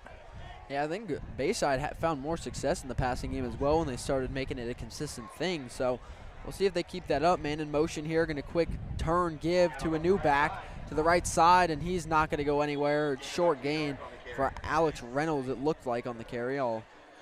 That's correct. Number 2. Alex Reynolds on the carry there for a gain of about 1. His twin brother is number 5, Adam Reynolds. There you go. I taught them there when they were in 6th grade. Now they're seniors in high school. Feel old. Happens to the best of us. Hey, you don't know. No, I don't. Second down and 8 now for Bayside. We got whistles. Oh, T. T's still in the middle of the field. Oh, where's the T-boy? What's the technical name for that? Well, I believe Boise State has a dog that does it for them. Well, then where's the dog? Yeah, where is he? Where's the Bayside T getting bear? Where's the bear? Well, anyway, second down and 8. Brabham to throw. Pressure in his face high over Green there to be incomplete. Oh, I was talking about Bayside's pass protection. That time it slips through. Yeah, so what happened there is it was a play action, and they had both the fullback, the running back, and the tight end to that side leak out, and kind of left the edge player unblocked. And kind of saw that on the opening drive as well when they went for that pass, and kind of guy was left unblocked. But you got to have somebody to account for that. Trips to the boundary, that's always gave me a thorn in my side when I was calling defenses, the trips to the boundary. 3rd and 8. Brabham rolling left. He's got all the room to run. Good blocked. Brabham, first down and more down the sideline, and Brabham will run out of bounds. Not a late hit. And first down Bayside up to their own 45-yard line. I like Brabham throwing a little shoulder there at the end, getting that guy off me. You know, we talked about how he's more of a passer and not a thrower, or a runner rather, and he just took off there, looked good doing so, and gave a little extra right at the end of that. Yeah, I mean, that was a good one. He rolled out like he always does. Then he was like, well, shoot, it's all green grass. I'm just going to go. And that turns out with a big gain of about 20 yards. Now it's 1st and 10 Bayside at their own 45-yard line. Now it's Tripp's far side. And we'll see if they try the same thing again. Brabham dropping back, looking over the middle into double coverage. Perfect window throw by Brabham, but it's dropped incomplete in coverage. Yeah, you know, his brother was a pretty good athlete playing quarterback here a few years ago. He was here when I was coaching here, and I think Caden's got a little bit better arm than Logan did, but I think Logan might have been the better athlete. But on that last run by him, little shades of Logan Brabham there. And like I said, we were talking before the broadcast, there's another Brabham in Bayside's youth league. Yeah, there's another one coming up. It's just a whole lineage of Brabhams that are going to play quarterback here at Bayside. We'll see him play Saturday. 2nd down and 9. They give right up the middle, fake they give to Francis, but that's going to be about a gain of 1. I mean, it seems like the run game just isn't picking up for Bayside like they were kind of expecting it to. Right now, I think you got to lean to the pass game a little bit more and see where it takes you, I think. I think you're right. Yeah, or just maybe operate out of that shotgun, kind of spread them out. When they get in those pro sets, they're kind of confining the box, and that's allowing Sebastian River to bring in, load their box, 7, 8-man box there. Whereas I think you'd have better success running even some of your run plays out of those spread looks, because now you're widening out that box. You have less defenders to account for. It's going to be a 3rd down and 8 now for Bayside at their own 46. We got whistles, flags down. That's going to be an offsides or a neutral zone. Lined up in the neutral zone, yeah. For Sebastian River. So that's going to bring up a 3rd and 3 now for Bayside over into Sebastian River territory. So that's helpful. That's a good move if you're the Bears. Didn't have to even snap the ball there to get some free 5 yards. No complaints. And that'll make it 3rd down and 3 now in Sebastian River territory. Just under 10 minutes to go here in the 3rd quarter. And again, a lucky break there by the Bears to set up a 3rd and quite a bit shorter.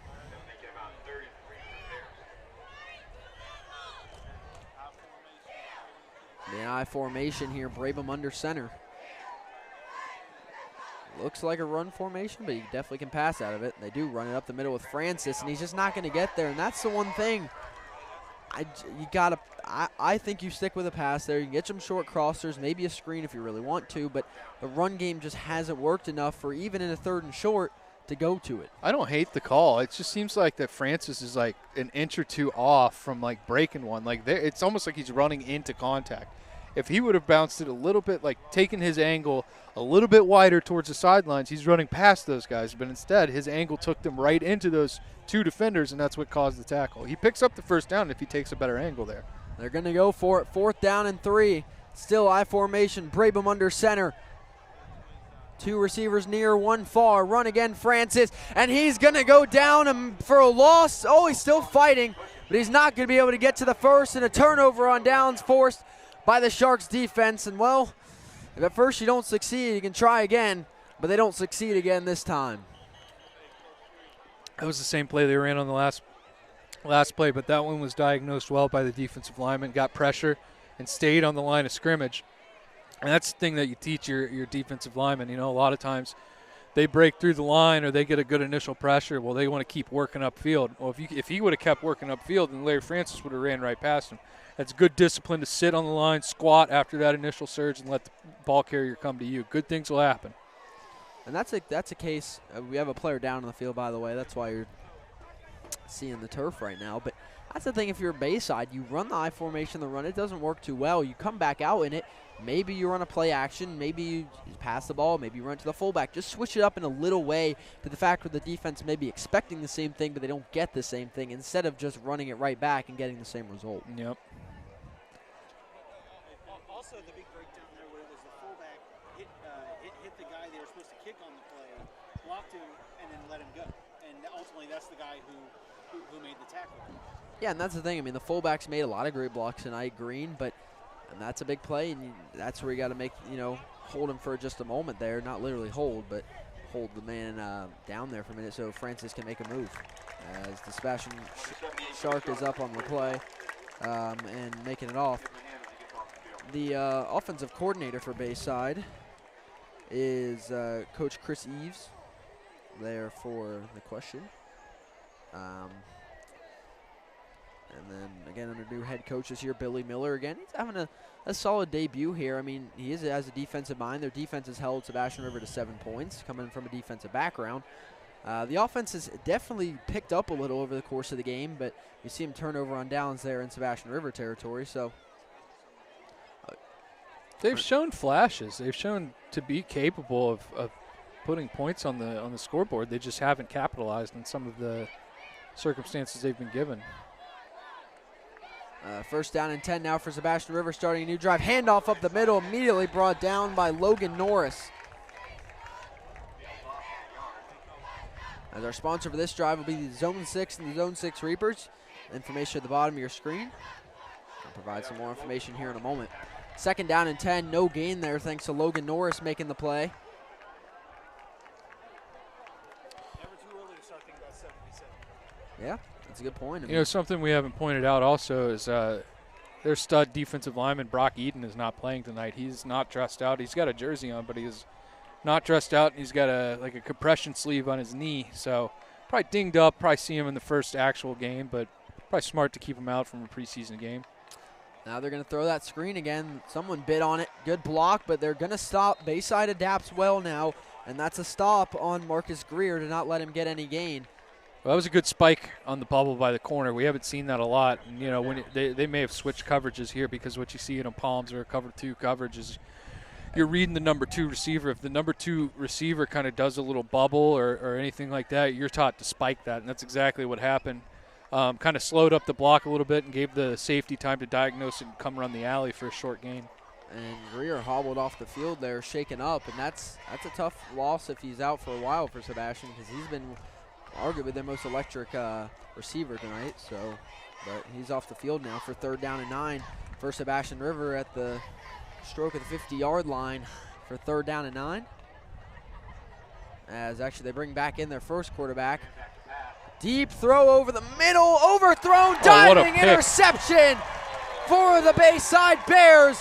And the first turnover of the night belongs to Bayside on a diving interception by Adam Reynolds this time. And what you saw is they went to a cover 2 look. Those safeties are closer to the line of scrimmage. They're guarding the flats, and when you've got a corner route like that, you've got underneath protection by the corner. The safety can get on top of that route, and that's exactly what you just saw. Quarterback's thrown a couple of balls that have sailed on him. That one just did. Safety was in good position because he could be. He's not trailing on the corner route this time. And you come up with the interception. I think I'm already seeing some good halftime adjustments by Bayside. They stopped that screen route. It didn't go anywhere. And then they throw the corner. It's an interception. Bayside could turn a corner here with a big drive. Something it's as simple as, going to the huddle sideline and saying, hey, we need to get out of our base coverage here. We need to go do it, mix it up a little bit. They're killing us on these little quick things when we're protecting 4 deep. Why don't we go to a 2-man look? First down and 10. Bayside now at their own 25. I formation again. They're going to run the ball right up the gut again. And it's not going to go far. And Bayside, they did good. They switched up their play calling for a bit, but now they're going back to just kind of running the same thing. Yeah, that was a different back. New back. That's number 3, Trent Azuogu. Sorry if I butchered that. Yeah. You want to give it a try? Trent Azuogu on the run there for about a gain of 2. But yeah, I think you got to break I formation. If you don't, then just try and pass the ball out of it. Because Yeah, again, see, the passing game's worked. I think this Now is it's split back. a better set here. Just kind of spread them out a little bit. Split backs, Brabham to pass. Quick pull on the curl route. Pushing up field, first down. Looking for Bayside here with David Patterson on the catch. And that's just a quick curl. No one's on you. Get a quick catch and then turn it into some yards after catch. Yeah, nice job finding the hole in the zone, sitting down on that, and good strike delivered by Brabham. It's going to bring it up a first down for Bayside up to their own 35-yard line. 6.5 minutes to go in the third quarter. It's a low-scoring game, but it's a close game nevertheless.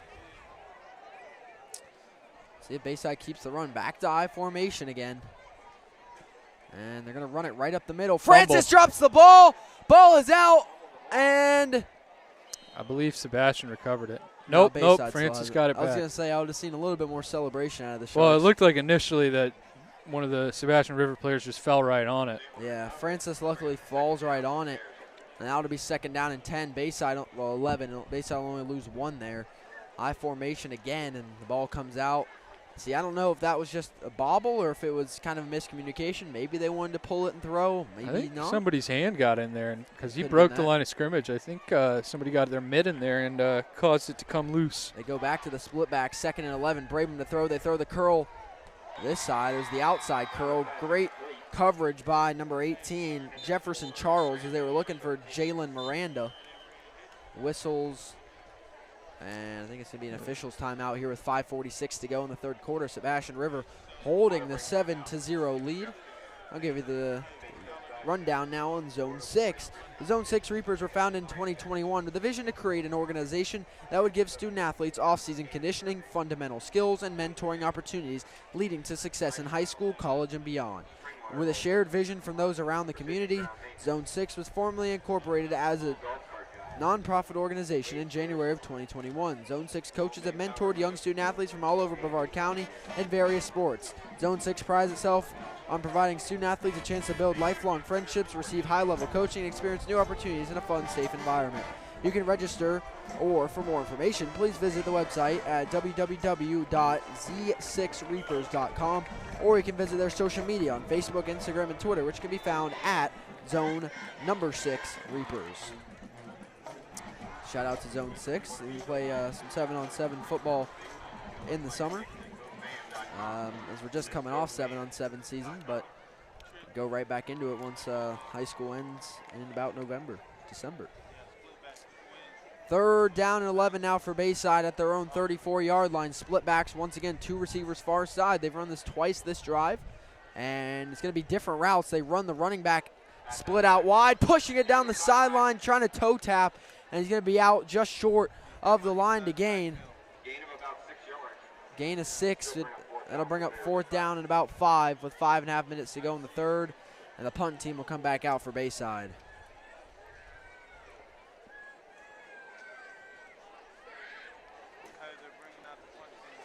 Well, 2 different formations we saw in that drive, split backs and the I formation. The split backs works a little better, but that drive went kind of back to the earlier in the first half where moving the ball was a little bit tougher to come by there for the Bears. Well, the fumble killed them. They had a little bit of momentum, and then that fumble kind of put them off their rhythm. And as Bayside back to punt here, it's going to be 4th down and 5 for them at their own 40-yard line. High snap. Better blocking this time. Spiraling punt down. Look like they're going to try and return it for Sebastian River. Breaks the first tackle. Trying to get to the outside. Stays on his feet. And a solid return there for Sebastian River by Tromant Smith. And we'll get ready here for Sebastian River to start their next drive with 5:25 to go in the third quarter. Our sponsor for this drive will be Kel Clean. Is your dependable local pressure washing contractor serving Central Florida. With their professional equipment and staff, they can assure you a professional job completed in a timely manner. Their goal is to make you a satisfied customer for life, providing the best quality cleaning services from janitorial, tile and grout cleaning, stripping and refinishing floors, pressure washing, gutter cleaning, and roof soft washing at a very reasonable prices, serving most of Brevard County. You can find them at www.kelclean.com or at 321-505-7006.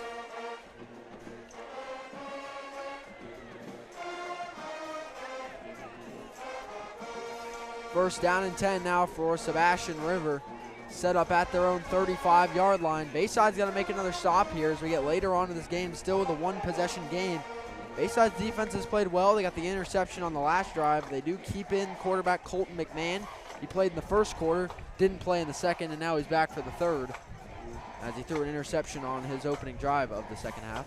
I'm guessing they might have a little bit of a quarterback competition going on. They're trying to work some things out, the way they're splitting reps with both quarterbacks. I'd imagine you'd see the other kid in the fourth quarter. Yeah, Chris Evans, the other quarterback tonight we've seen for Sebastian River. First down and 10 now for Sebastian River at their own 35. McMahon brings a man in motion. He's going to roll out to the left, follow the man in motion, turning his hips, throwing. That one popped up in the air. That's illegal. Caught by an offensive lineman. Can't do that. No flags. That should go back. Stand. That should go back to the original line of scrimmage. I'm pretty sure that's supposed to be illegal touching. Offensive lineman cannot do that. Hey, I think the refs are going to go discuss it. It was bobbled and caught by, it looks like number 66, Joseph Lomas. Yeah, illegal touching. Yeah, illegal touching. touching. If the defense had touched it, I think that's a different story. But since it was caught in the air by an offensive lineman, that is, or really just an ineligible receiver is what it is. Yeah. Once the defense touches it, basically anyone can. I think. I could be wrong there, but I do know if it's caught by an ineligible receiver, such as an offensive lineman, that is illegal touching. You can't do that. And that's going to back them up 5 yards now. It's going to be second down, I believe, and 15 now for Sebastian River at their own 30.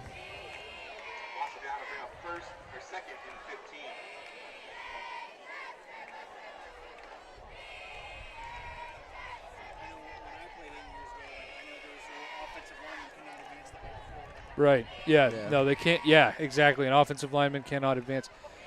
I think. Handoff up the middle. They changed quarterbacks right now back to Evans. That's only going to be a gain of 1 by Marquis Lynch. To your point, Caleb, I think, and I could be wrong, I think the only person that can advance a fumble offensively is the guy who fumbled it. If a running back fumbles it, I don't know that a receiver can pick it up and take off with it. I don't know about high school. I know in the NFL they can, but high school that would be more of your wheelhouse. It's going to bring up third down and 14 for Sebastian River at their own 31-yard line. 4:17 to go in the third quarter. Bayside is trying to hold him here after that penalty set him back. Third and 14. That snap way off. Evans scoops it up, and he's going to get pounced on immediately inside the 15-yard line. Looks like by Francis. He's just got to fall on that. That's what I was thinking. Don't try and scoop that up because, Francis coming in like that, God forbid he hits you and the ball comes squirting out. That's a touchdown Bayside.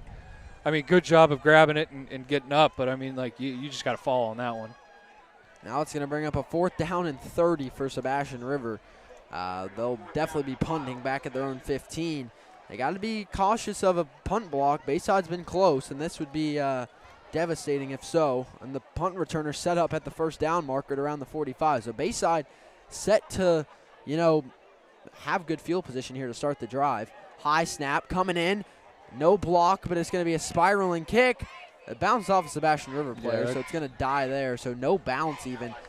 This is going to be great field position to start for the Bayside Bears, starting at their own 37-yard line. At the Sebastian River 37-yard line for this drive. 3:24 to go in the third. 7-0 Sharks lead. They had another opportunity to block that, too. They just needed to dive. That was Larry Francis again. He's got to lay out for it. That's twice now. If he would have laid out, he would have 2 punt blocks. And sponsor for this drive, you already see him at the bottom of your screen, Solutions Property Management.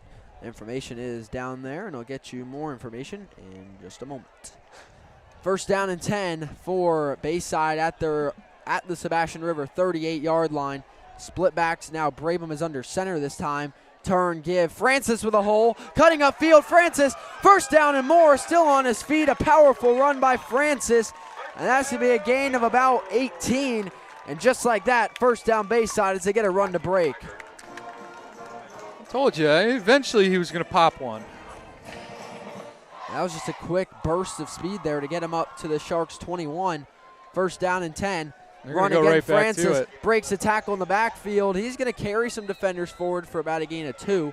That'll get him inside the Solutions Property Management red zone as Bayside putting together a really good drive here late in the third quarter. Yeah, that was the same play they ran on the play before, just a simple lead play, really, kind of a misdirection lead. You got the fullback coming and leading up, and you kind of turn around in that split back look. You're coming like that. Modest gain, but a good gain. Second down and about 7 now for Bayside at the Sharks 18. Brabham blitz coming hard, and he's going to go down. That's going to be a sack by number 32, Marquay Lynch, and that's a big loss there as he almost stayed on his feet but couldn't keep himself up, and that's going to knock him outside the red zone. That's going to be a loss of about 9, and that's going to make it third down and about 17 for Bayside, now back at the Sharks 27. Yeah, rusher came on block there, and as soon as you see that pressure in your face, just sail one over the closest receiver. Just get that out of bounds. Because, a 3rd and 10 is a lot nicer than a 3rd and 17. Third and long now. Trips bunch far side. Brabham drops looking that way. Throws the curl underneath. Now he's got to make it up to the 10-yard line. Down the sideline. He's out of bounds. Just short of the line to gain. A solid gain there on the out route for the Bears. Now you're close to the line to gain. Do you take a field goal here, or do you go to get the first and a chance to tie? It's high school football, man. I don't care how good your kickers are. I think you got to go for it. 3 is not free in high school. And I think that's exactly what they're doing. I think this is the right call. They're going for it here. 4th down and about 5 now for Bayside at the Sebastian River 16-yard line. 1:40 to go in the third quarter. Brabham drops. Looking, blitz coming from behind. Brabham stepping up, throwing, overthrown, incomplete. But there is a flag down in the backfield. It's probably going to be a hold, and if it is, they're going to decline this, I would assume. Yeah, they're signaling a hold. And that's going to be a hold on Bayside. And I assume they decline that and just take the ball over on downs.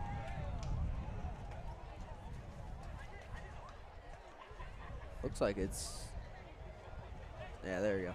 So the penalty is declined.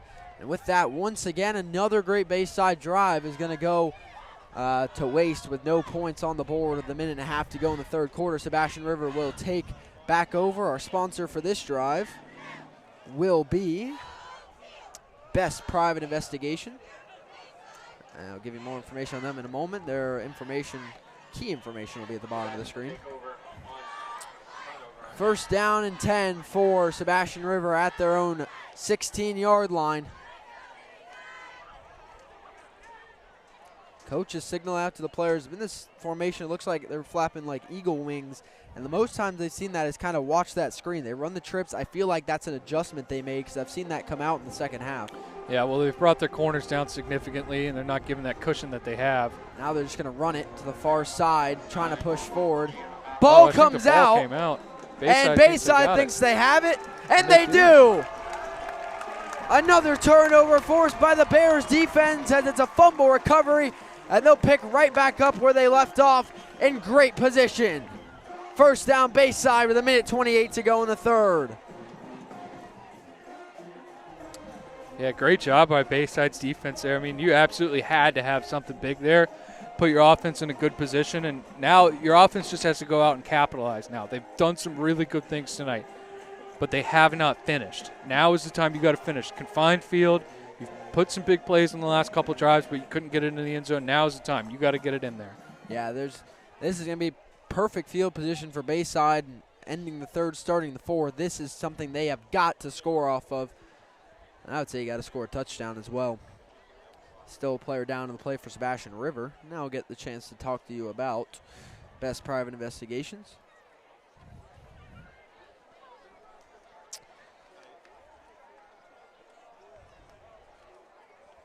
When it comes to private detective work, you won't find a more engaged or better equipped agency than Best Private Investigations. BPI specializes in many types of investigative services, including background checks, asset and fraudulent cryptocurrency recovery, civil and criminal cases, cheating spouses, child custody, fraud recovery, identity theft, cybersecurity, surveillance and tracking, executive protection, and missing persons. If you need help, don't settle. Go for the best private investigation service you can get with Best Private Investigations. Their information is at the bottom of your screen. We'll be back in just a moment here after the injury timeout.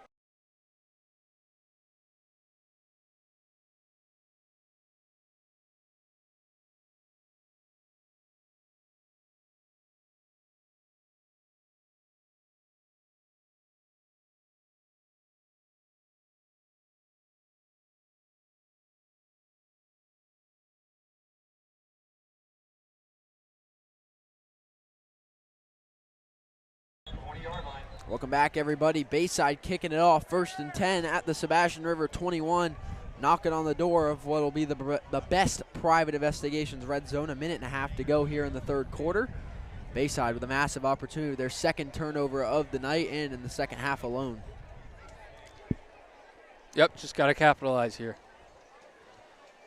1st down and 10, I formation, Screen. pump fake, screen, batted down immediately. That was very well diagnosed by number 74, the defensive lineman there. So you tell him, hey, if it's too easy, there's probably a problem. So what you do is you retrace those steps and go find the screen man. That's exactly what he did. Almost had a big guy interception. Donovan Magdaleno down there in the coverage. Yeah, the offensive coordinator for Bayside, people are asking, that's Coach Chris Eves, offensive coordinator and the assistant head coach for the Bears. I do like the screen, though. I like drawing up the screen there. Because they come out of the I formation, they've run multiple times, and then this time it takes a completely different shape. 2nd down and 10. Now they will just run it up the middle with Francis. He is fighting for it. He'll get a few yards, but now it's going to bring up about a 3rd and 8. And again, Bayside, you got to capitalize on this opportunity. As they bring up 3rd and 8 inside the Best Private Investigation, 3rd and 9 really, inside the Best Private Investigations red zone. At the 19-yard line of Sebastian River here with a minute and counting now to go in the third quarter.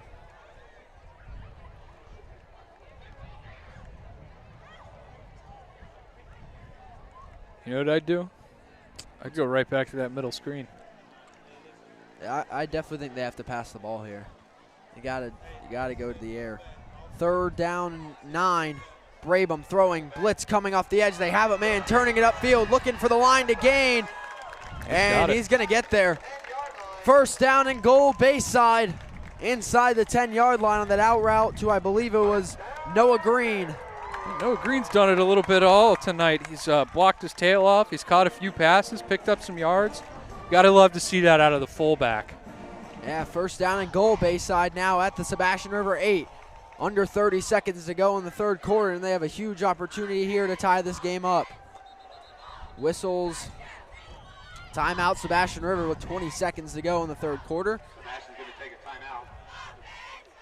And yeah, the big opportunity here for Bayside is they're going to take a 1st and goal at the 8 here. It's all coming off that fumble recovery. But yeah, just passing the ball, some of those short curls, inside, outside routes, cutting in, cutting out. I mean, that's where Bayside's finding their luck right now. Some of the screens could maybe develop as well.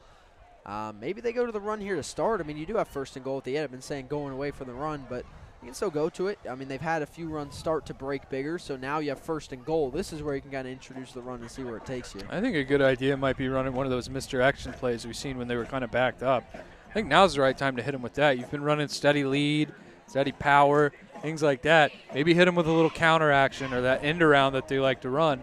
I think that'd be a good time to dial this up right now, because what's the worst that happened? You pick up 1 or 2 yards. Still in the in goal to situation. As the teams take the field again, 20 seconds to go in the third quarter. The score is still 7-0 Sebastian River.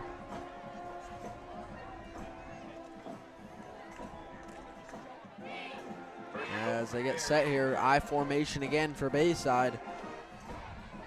Brabham under center, turn, give, Francis running right into a big defensive lineman, right into number 70, Daniel Oliver, for no gain. You know, it might be a good play there too is, they've been running that kind of lead play is if they have a bootleg, like a bootleg off of that where everybody gets flowing, you kind of leak a tight end out running the flag route. And if he's not there, then quarterback can just kind of take off and run with it.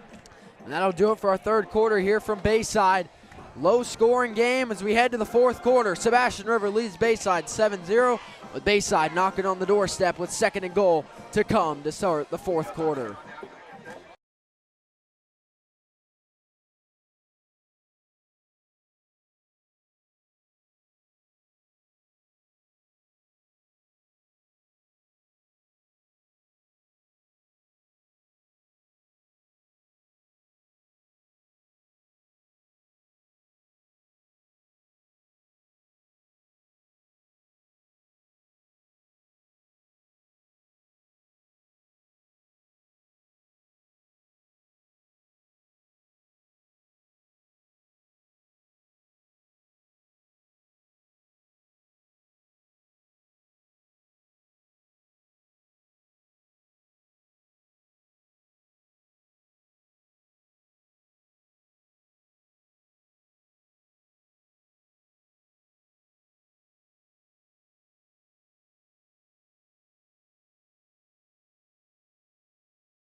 Welcome everybody back here to the Brevard Sports Network. The fresh 12 on the clock, 12 minutes to go in this one as we start the fourth quarter.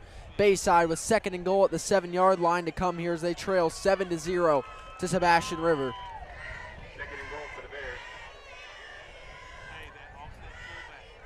Here we go, 2nd down. Fullback close. They're going to run it to the left side here, stretching to the outside, and he's going to jump up there and going to fall right inside the 5, and this is going to be a big 3rd and goal to come here. They ran there with Alex Reynolds. I hate to be that guy, and unless the rule has changed, hurdling is a 15-yard penalty in high school football in Florida. Really? Yeah. Which it was a small hurdle there, and they didn't tag him for it. The guy was on the ground. It doesn't matter. Oh, okay.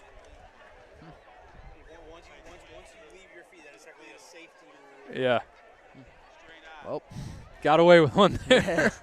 3rd down and goal at the 4 now for Bayside. Brabham under center. Turn, give, up the middle. Pushing towards the goal line, and he's going to get stuffed. That was Trent Azogu, and he's going to be just short. I think you line up and go wedge. Just go quarterback wedge and have him fall forward. I mean, you're on the 1-yard line. He's a 6'4" quarterback. Get a push between your center and guard and just power through and get yourself in there. You don't have time when you're this far, that close. You don't have time to step back and try and hand the ball off. You just got to go wedge here. And this is going to be a big play here for Bayside. 4th and goal at the 2-yard line. Bears looking to tie the game early in the fourth quarter. Yeah, and they brought in an additional lineman to play tailback. Oh, boy. Which is interesting. Here we go. I think we know who's getting the ball. 4th down and goal, Bayside whistles. They're going to pull a timeout there. Timeout on Sebastian River. You definitely got to scheme a little differently for that. I love the idea of sticking an offensive lineman at tailback. Dean Mason. And you know, more power to you, Dean. I hope you're itching to get the ball. I would not hand him the football right here. Absolutely not. It's 4th and goal. I would say you give it to the fullback and have him just hurl him over the line. I don't think you do any of that. I think if you're going to – listen, what I would do is I would run quarterback wedge, and I would get in that split back look, and I would put 2 offensive linemen back there and have them come from behind and give the push. That works too. You don't have to, and you don't want to. He's an offensive lineman, and if you're up 35 right now, absolutely hand him the football. But do you want to risk not scoring here and an offensive lineman fumbling the football? I don't. I will say, whether it's true or not, using my observations, it looked like they were kind of teaching him how to hold the ball when he was standing there. Yeah, see, that's problematic. So I don't know if he was getting the ball or not, but he was doing this and, like, shaking his head, which people on the live can't see what I'm doing, but he was holding his hands up. And I'll tell you what we used to have, too, which I don't recommend this either, is we had something called Fat Cat, which is where you'd put an offensive lineman at quarterback and run a reduced Wildcat shotgun look where you're instead of, being that you're really only at 2 yards. But, I mean, get under center, and, yeah, it looks like they took him off, and they're going to go shotgun here. Brabham and Green in the gun. 10:24 to Get a go. timeout out of them, And too. timeout now for Bayside as more time to mull this over. Oh. Caleb, what did I say in the parking lot earlier? Okay, one light has gone out. Folks, I want to talk about in 2011, I was down here playing in a football game, and it wasn't those lights that went out. It was this one over here after a lightning storm. It's a battle for a district championship on the line, or at least good placing in the district, and Bayside had our number for several years, and we ended up finishing the game at Mel High, and the game didn't get over until almost 11 o'clock at night. And you want to know what the score of that game was? 7-0. You know what the score of tonight's game is? 7-0. And I got to tell you right now, by God, if they get on the buses and go down to Sebastian River, I'll be going back up to 950 Falls Court, Rockledge, Florida. Yeah, let's hope that doesn't happen. Luckily, it is only you one. gotta take a detour and head back down to the BSN studios. Yeah. Well, I hate to say this is my I'm retired, Coach Benson. I hate to say this is my first experience with this, but it's weird that it's now happened twice this calendar year. As me and Caleb had that happen in a baseball game at Merritt Island in the playoffs. So, yeah. Kind of a funny story I heard pregame from Bayside. Garrett Lukes, who played quarterback for Bayside last year. I think he was the backup behind Brabham, if I'm not mistaken. He played a good amount last year. So Lukes apparently started at Bayside, transferred to Sebastian River for a little bit, now come back to attend Bayside, but he's not playing football anymore. So interesting little back and forth that they had this offseason. There's a good image of the light. It looks like on the stream that it's on. It is not. I can assure you it is not. And Jackson, remember what we learned at the Merritt Island game? These lights have to cool down. Oh, you have to cool down, then warm up. Yes. So we got a good little while to hang out here. I mean, we're talking at least 20, 30 minutes. Yeah. All right. Well, let me go check in on Coco. In the meantime, in the fourth quarter, Coco leads Satellite 44-0. So Coco starting off the season. That's nothing against Satellite. That's Coco starting off the season like Coco. And that's what we kind of expected tonight. And Coco's got high expectations. They'll tell you that the expectation is a state championship again. And they're starting off showing that. They have an absolute just slog of a schedule out of the gate. You have Jones, I believe, week 1, Venice, St. Thomas Aquinas, Seminole later in the year. They fit in a few county games in between. So Coco's going to go through, get drugged through the mud again in that at a county, but that's what they want. That's what Coach Schneider wants. That's what everyone wants when they schedule that. That's what the big teams do. You talk about big games. Rockledge is going to Texas in week 2, I think, against Duncanville. So Brevard's traveling, and Brevard's going to have some big-time games this year, and the teams are playing up. I mean, they have the new, now not so new, we're getting used to it, the Metro and Suburban. So now you kind of do have to branch out to play those kind of teams when you have that out of county. So let's get some background here on the new head coaching hire for Bayside. He's the former O'Galley defensive coordinator, Billy Miller. It's first year here at Bayside, but he's got more than a quarter century of coaching experience to bring here to Bayside. He replaces Corey Broomfield, as I said, who went to join the staff at Leesburg. Miller's been coaching or teaching in either Indian River or Brevard County since 1998, so there's that 25 years of experience he brings. He's a graduate of Gulf South Newberry. He spent the last 5 seasons making a great O'Galley defense under Chris Sands. He previously served at MCC Sebastian River, funny enough, so this might be kind of a throwback for Coach Billy Miller to play this team, and Vero Beach. He was an offensive coordinator for Sebastian River, so Coach Billy Miller knows the Sharks, at least that program. Coach Miller's main goal this season is to change the culture and build character. That's his first step to building a winner for Coach Billy Miller. He's got 3 rules to play on his team. You got to be a good son, a good citizen, and be a great teammate. So, you know, Coach is very interested in instilling good characteristics and good traits into his players, and then he believes that will build success, which is a great thing to have as a coach. And then to look more into Bayside for this upcoming season, they're returning a lot of big stat leaders. Caden Brabham, who only played in 4 games last year, threw for 600 yards and 5 touchdowns.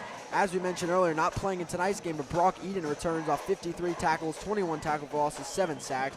You also bring back Logan Churchill as their leading receiver coming back, but I don't think we've called his name tonight. Yeah, Churchill, the tight end, haven't called his name tonight, but he returns. David Francis coming back, as we've seen tonight. You look at Bayside's history, they've reached the Class 5A regional finals in 2009, 2010. They reached the playoffs in 2006, 2008, 2009, 2010, 2013, 2014, and then when everybody made it in 2020.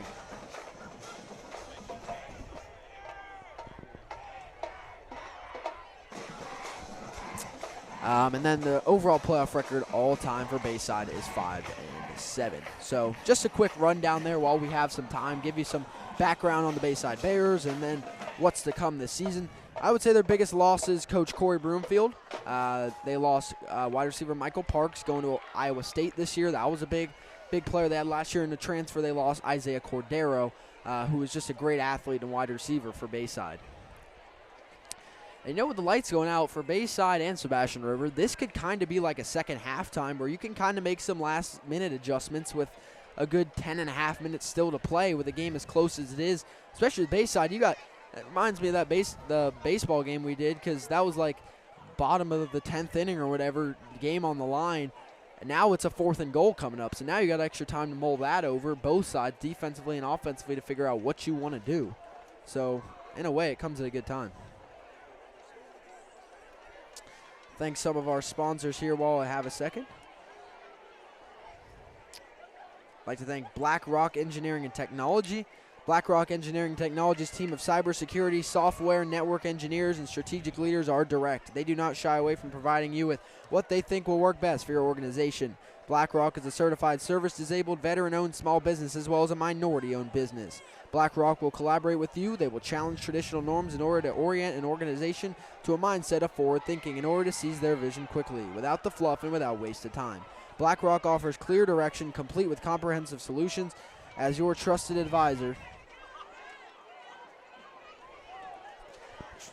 As your trusted advisor and a partner in your success. Where other companies can only provide vague direction, BlackRock provides the engineering to give you tangible success. You can find them at www.blackengtech.com, or you can call them at 321-428-3688. And the next sponsor we'd like to talk about is Uberzati. Do you want to become a faster, stronger, more confident athlete? If so, then Uberzati is the place for you. Uberzati is a set of scientifically developed protocols that have evolved over the last 20-plus years to rapidly develop athletes beyond their normal capabilities. Uberzati provides the optimal environment for each athlete to realize peak physical and mental performance via the use of high-speed treadmill training with their proprietary science-based protocols in combination with ground-based agility and strength training. Uberzati is for the serious athlete, so if this sounds like what you need, visit online at www.uberzati.com or call 321-412-5972.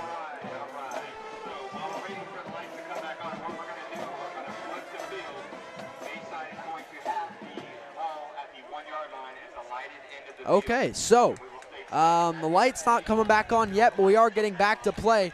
They're flipping sides of the field for Bayside to do the 4th and goal at the 1 on the lighted side of the field. I don't know what's going to happen if they're stopped or score or how this is going to play out, but for now we're going to play it 4th and goal. We've got the football equivalent of a half-court basketball game going on right now. That's what I was thinking. Maybe I would say if this wasn't the kickoff classic, this probably wouldn't be an option, but since it's preseason, play on. I think they should give him this play. If Bayside scores, kick the extra point, this one ends in a tie. If they don't score, let's go ahead and call the game. Because what are you going to do? You can't start every series down here. What are you going to do? Every time you get past the 50, you just turn around and go back that way?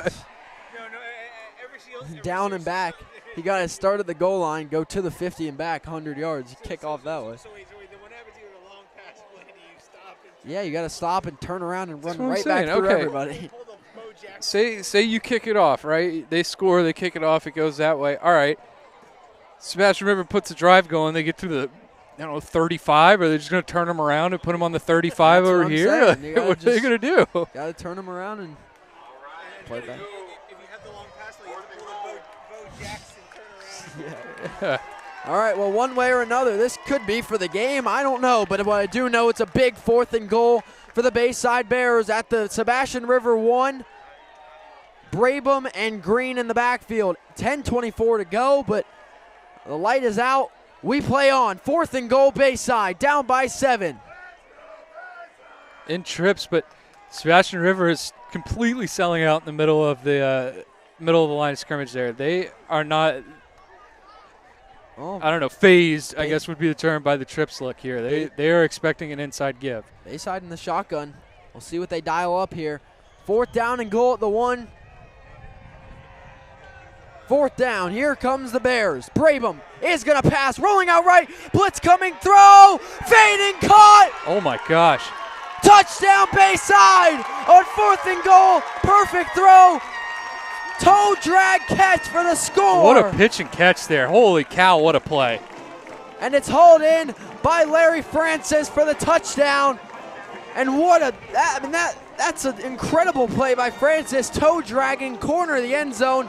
Touchdown Bayside on 4th and goal. You could have given me 100 guesses, and I would not have guessed that's how that was going to go there. I started thinking pass maybe was going to be in the books after they ran that trips and then ran in shotgun. The way that blitz came, that's more to think about Brabham and how he delivered that pass with that much pressure. Extra point for the tie. It's good.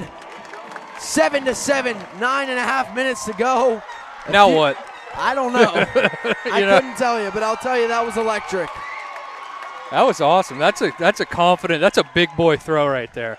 That's what I'm saying. 2 guys screaming in your face. You got to deliver to somebody on 4th and goal.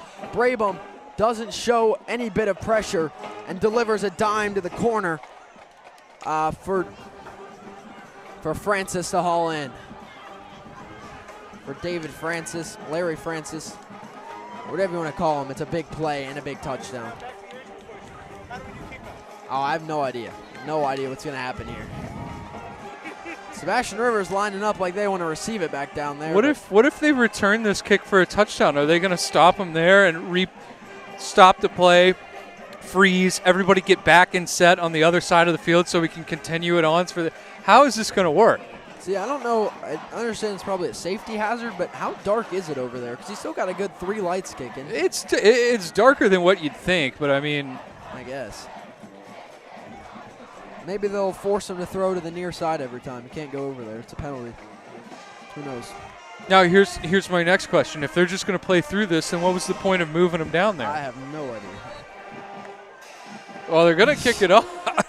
All right. The Bears didn't know what the ref's like, all right. Well, now light basically is being disregarded, and the Bayside's going to kick off.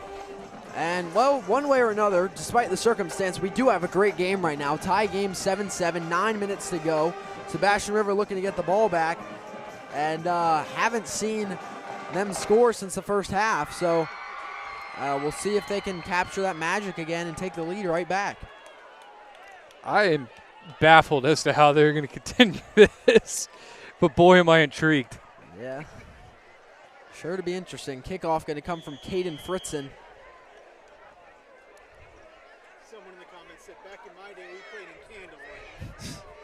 I see people in the stands. How are you operating Facebook right now? You've played in Candlelight. There's a kick and be returned from the 2-yard line, trying to bounce it outside. Now trying to reverse field. He's getting swarmed and going to go out of bounds. That was a return by number 2, Tromant Smith. And now Sebastian River going to trot out for offense here. Now with a tie game for the first time since 0-0. And now Bayside has the momentum. So now Sebastian River's got to kind of take that back on this drive and kind of go back to what they were doing in the first half and moving the ball well and scoring. Yeah, Sebastian River needs to try and light a spark.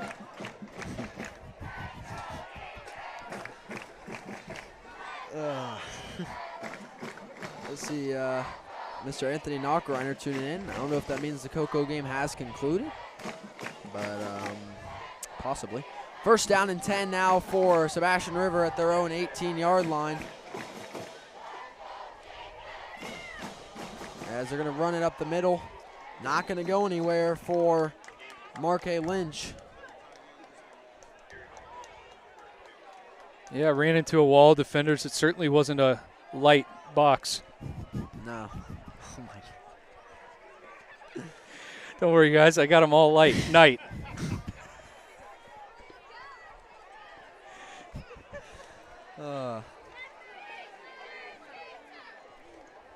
Second down and 8 coming now for Sebastian River at their own 20-yard line. I like what you did there. Thanks. As now they're going to flip it here for a jet sweep. There's a little bit of space, but got to cut up field. He's going to break a tackle, try and bounce it outside right near the line to gain there.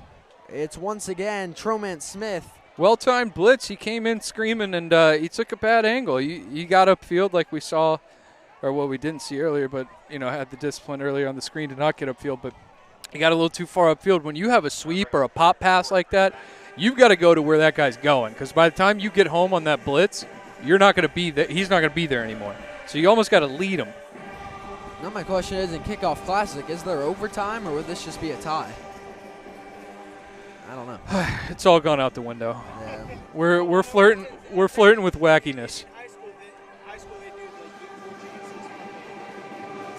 I know that. I just don't know if for preseason they'll go through all the bells and whistles. 3rd down and 1 now for Sebastian River. Handoff up the middle, pushing through, first down, and carrying the defenders for the first.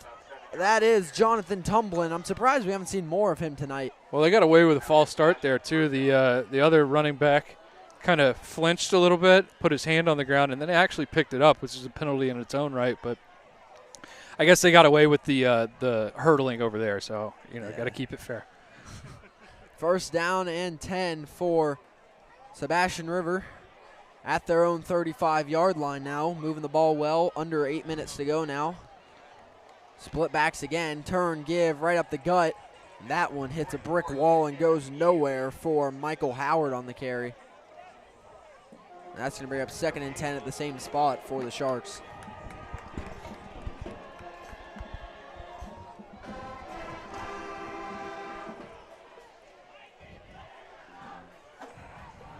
Here we go, 2nd down and 10 for Sebastian River at their own 35-yard line.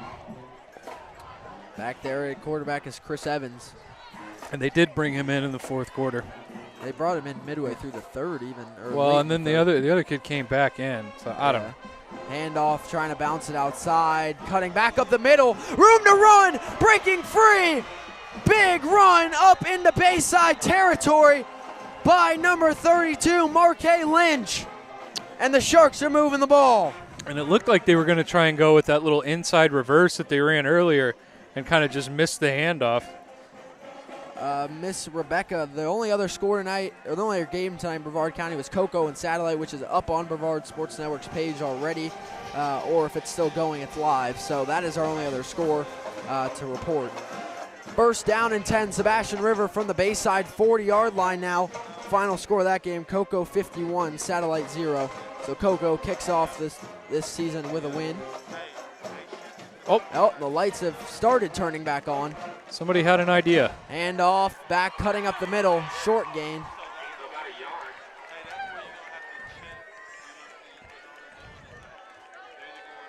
And that's going to be a short gain of about 1, I think, again by Lynch. So 2nd down and 9 now for Sebastian River. Lights start to turn back on, but now they got to heat up. But it doesn't seem like they care anymore, so play on. 6 minutes to go in this one. Sebastian River driving, looking to take the win away from the Bears late at the Bears Den. 2nd down and 9 for Sebastian River at the Bayside 39-yard line. And they're going to hit him with the little, they've got the check. Here they go, low snap. Evans throws the screen way behind his receiver, and he's going to slip down chasing that one. The bad snap mistimed the throw, and that one was kind of dead to rights from the snap, but yeah, they had the right idea. I mean, they saw the mismatch and, hit him with the little bobble. Deion Collins hauled it in. That's a tough one. He was wide open. They had the space set up how they expected, but it's going to go for a loss. 3rd down and 12 now for Sebastian River at the Bayside 42-yard line. A big drive late in the game. 5 minutes to go. Sebastian River looking to capitalize.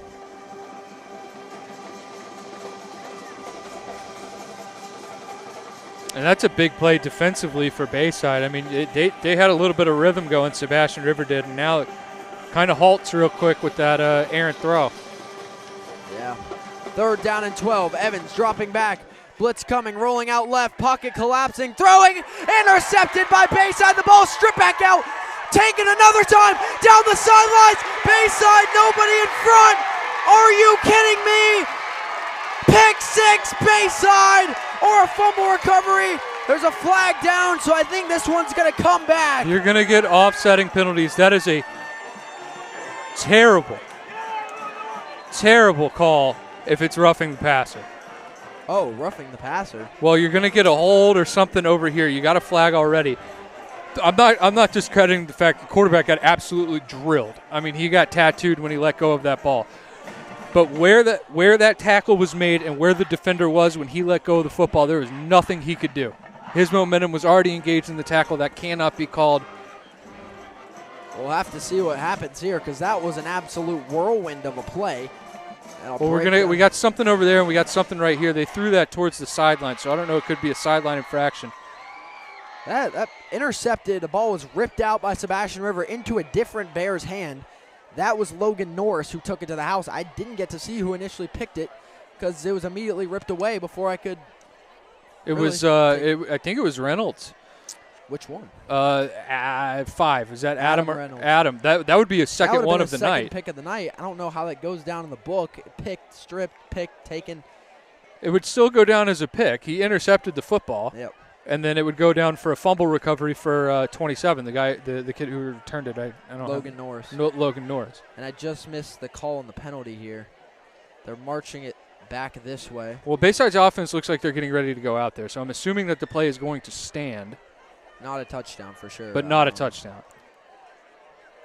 Okay, they called it a block in the back, which I did not see. Yeah. It was a holding. No. It was a holding on Sebastian River. And then they made another holding signal on, so I don't know if that was defensive. Well, I don't know where that happened. If I watched the headman right, he did a second holding pointed to Bayside. Well. Something happened. We know there was an interception.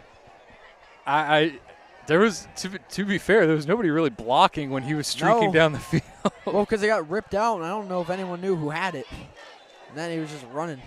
Well, nevertheless, the 3rd turnover of the night forced by the Bears defense. And now with 4.5 minutes, the Bears with a chance to win the game as they'll start 1st and 10 at their own 43-yard line.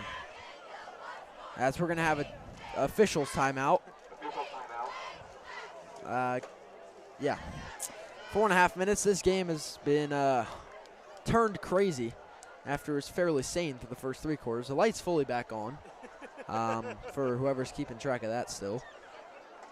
Yeah, I mean, it was just a bad throw, intercepted by Reynolds, and then it was just stripped out, taken by Norris, taken to the house, and then now whatever the calls were takes it all the way back, and man, the 2 biggest plays of the night were a punt return touchdown and a pick 6. Neither stand, unfortunately, but man, we've seen some big plays tonight. The scoreboard just doesn't show it. Man. So I think as the officials are going to sort this mess out, let the teams take the field again with 4.5 minutes remaining in this game. And this drive's going to decide it all, it seems like. As our cameraman Caleb Brown's going to get the breakdown for you as he's getting a review, live booth review, but with no power. Defender came back in. Crackback block, illegal blindside block. Okay. 1st down, run up the middle with Francis. That makes more sense. It's a gain of about 5 on 1st down. That's what you want out of Francis. Yep, stay ahead of the chains here. Good run. Yeah, thank you, Mr. Allen. He said the block happened down the sideline. The runner was running, but the ref shouldn't have thrown the flag. So, player down for Sebastian. Caleb got to see the play, so. We have instant replay. We do, and the refs You don't. guys don't. And by instant replay, I mean Bayside's huddle sideline. Yeah. So we got a stoppage here with 4:20 here to go in the game. Looks like maybe some cramping out of Sebastian River. Oh, there's nothing worse than a cramp. No. Gosh, are they terrible. I would say they're the worst pain, but luckily it is most times only temporary. Yeah, but Yeah, it just seems like it's never going to end. Yeah. Especially when you're sleeping. I mean, golly, that'll wake you right up. Or when you're swimming. If you're in Swimming, Florida, too, yeah. I played a lacrosse tournament, hopped in the pool afterwards, and you can't stop, like, moving your legs. So it's like It just seize up. you're like limping, but you're floating. It's You know, they terrible. make these tablets now, and when you're cramping, you put them under your tongue, and it dissolves, and it stops the cramp immediately. It's pretty wild. I've always done pickle juice, but I mean, Mustard too. Good to know. does it actually work? Yes, mustard. Yes. Okay. Take your word for that one, Caleb. I mean, I like Next time mustard I'm as cramping. much as the next guy, but If I eat mustard and I'm cramping and it doesn't work, I'm going to be upset. Oh, okay. I'm kidding. I don't know. Just remember who you took the advice from. True. I'm cramping hard. Somebody grab me the Heinz. This cramp is sponsored by Heinz. 2nd down and 5. Now Bayside back in I formation, going to run up the middle with Francis. He's going to push it forward. That's going to be up towards the line to gain, and that should be a first down. We'll see. And that's where those little 1-2 yard carries in the first half are kind of becoming more prominent. You keep sticking to it. So that second interception was by Alex Reynolds, not Adam Reynolds. Was So it? Both the Reynolds boys get. Well, you'll have to forgive us. They are twins. First down, run up the middle. Francis breaks free. No one between him and the end zone. David Francis, touchdown. Bayside takes the lead with 4 minutes to go. I told you. 47 yards to the house. I told you he'd break one. And they redeem the pick six with a big touchdown. And the running game is here for Bayside. Stick with it. Yeah, points off turnovers one way or another. And the Bears take the lead for the first time tonight with 4 minutes to go in the game.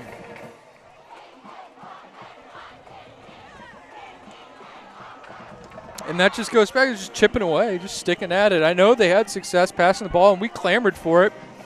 But you got to give credit where credit's due to offensive coordinator Chris Eve to say, you know, we're going to be a run-first football team. We're going to stick to this run. It's a long grind, but eventually it's going to pay off.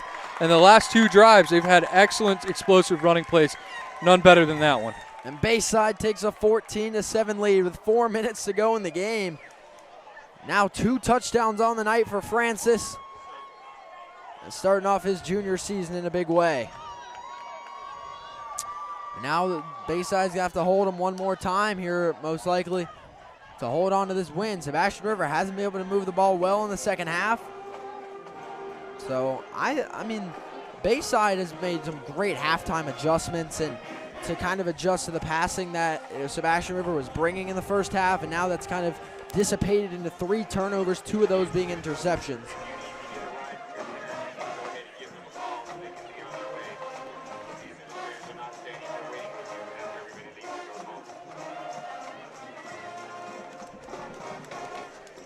And now Bayside set to kick it off with exactly 4 minutes to go on the clock.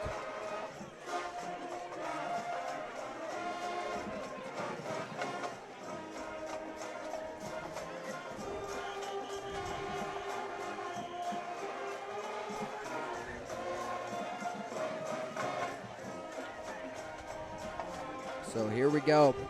Bears to kick it away.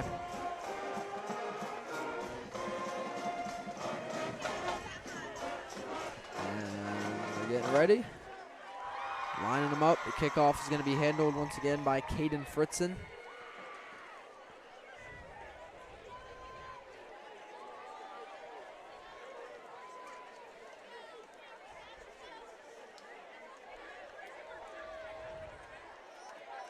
Bayside come back in a big way here in the second half to storm back from down 7-0 to 14-7 all in the fourth quarter.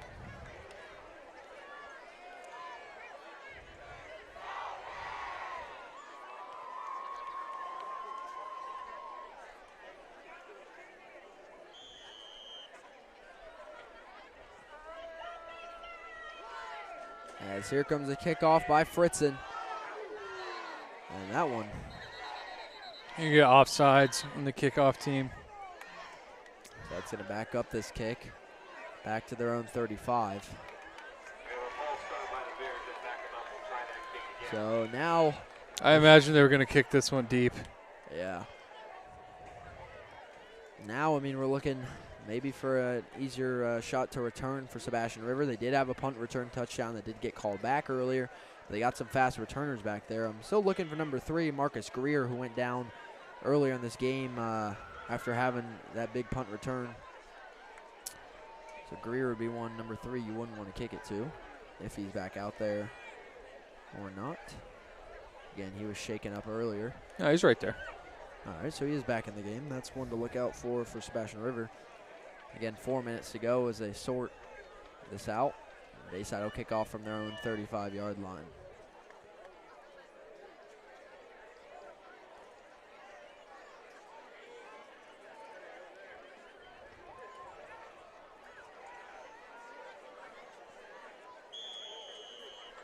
Here we go.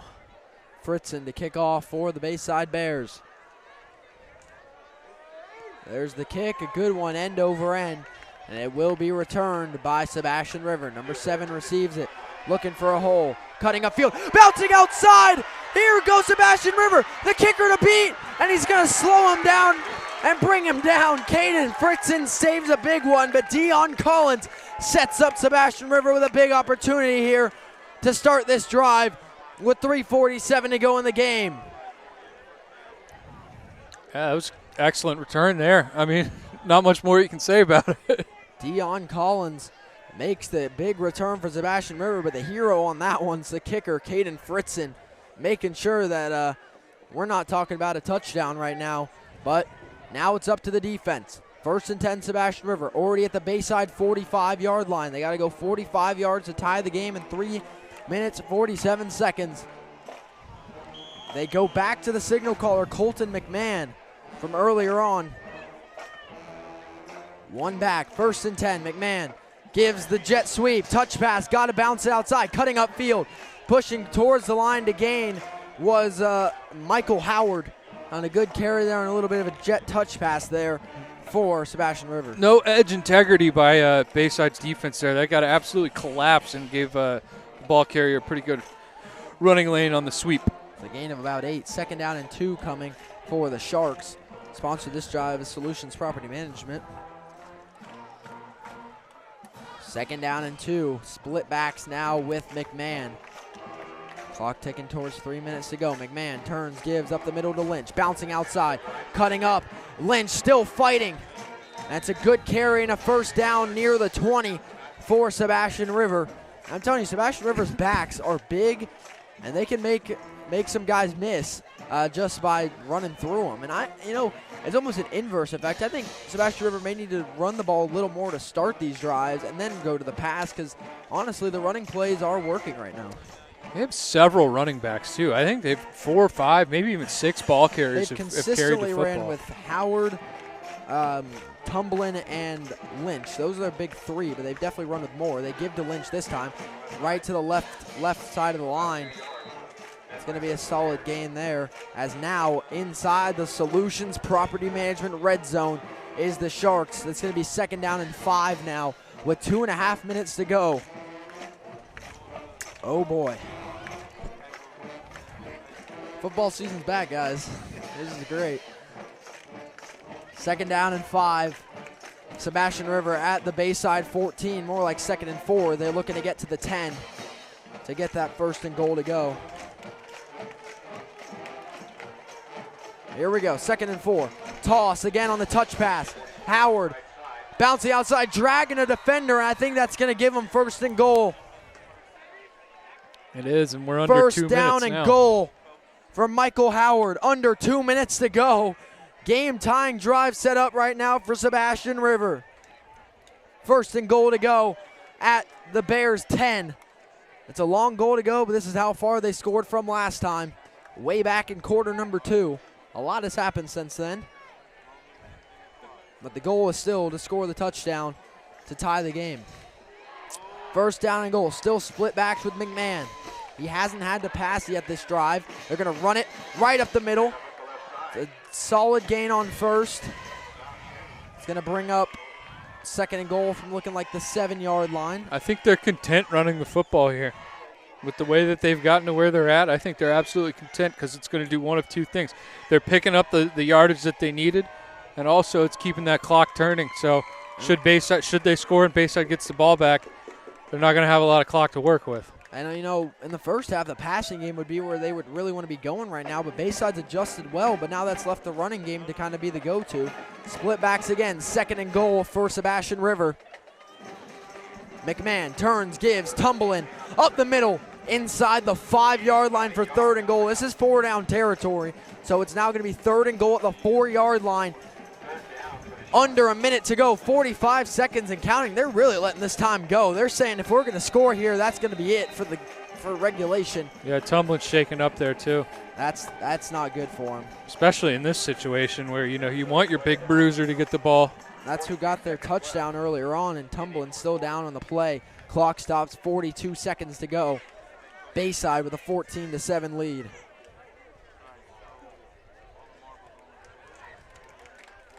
As Tumblin hops up, walking off the field. Yeah, that's Jonathan Tumblin. And Sebastian just burned a timeout here. Yeah, it's a tough one. 42 seconds to go. Third and goal at the 4. Again, 4-down territory. So you want to inch closer here, get in here if you can, or then set it up to a 4th and goal. Don't know how many timeouts Sebastian River has left. We know they've at least used one now. So either 2 or 1 to go.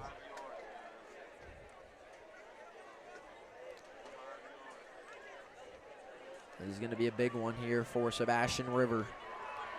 Third down and goal for the Sharks at the Bears' 4-yard line. 42 seconds to go. Sharks trail by 7.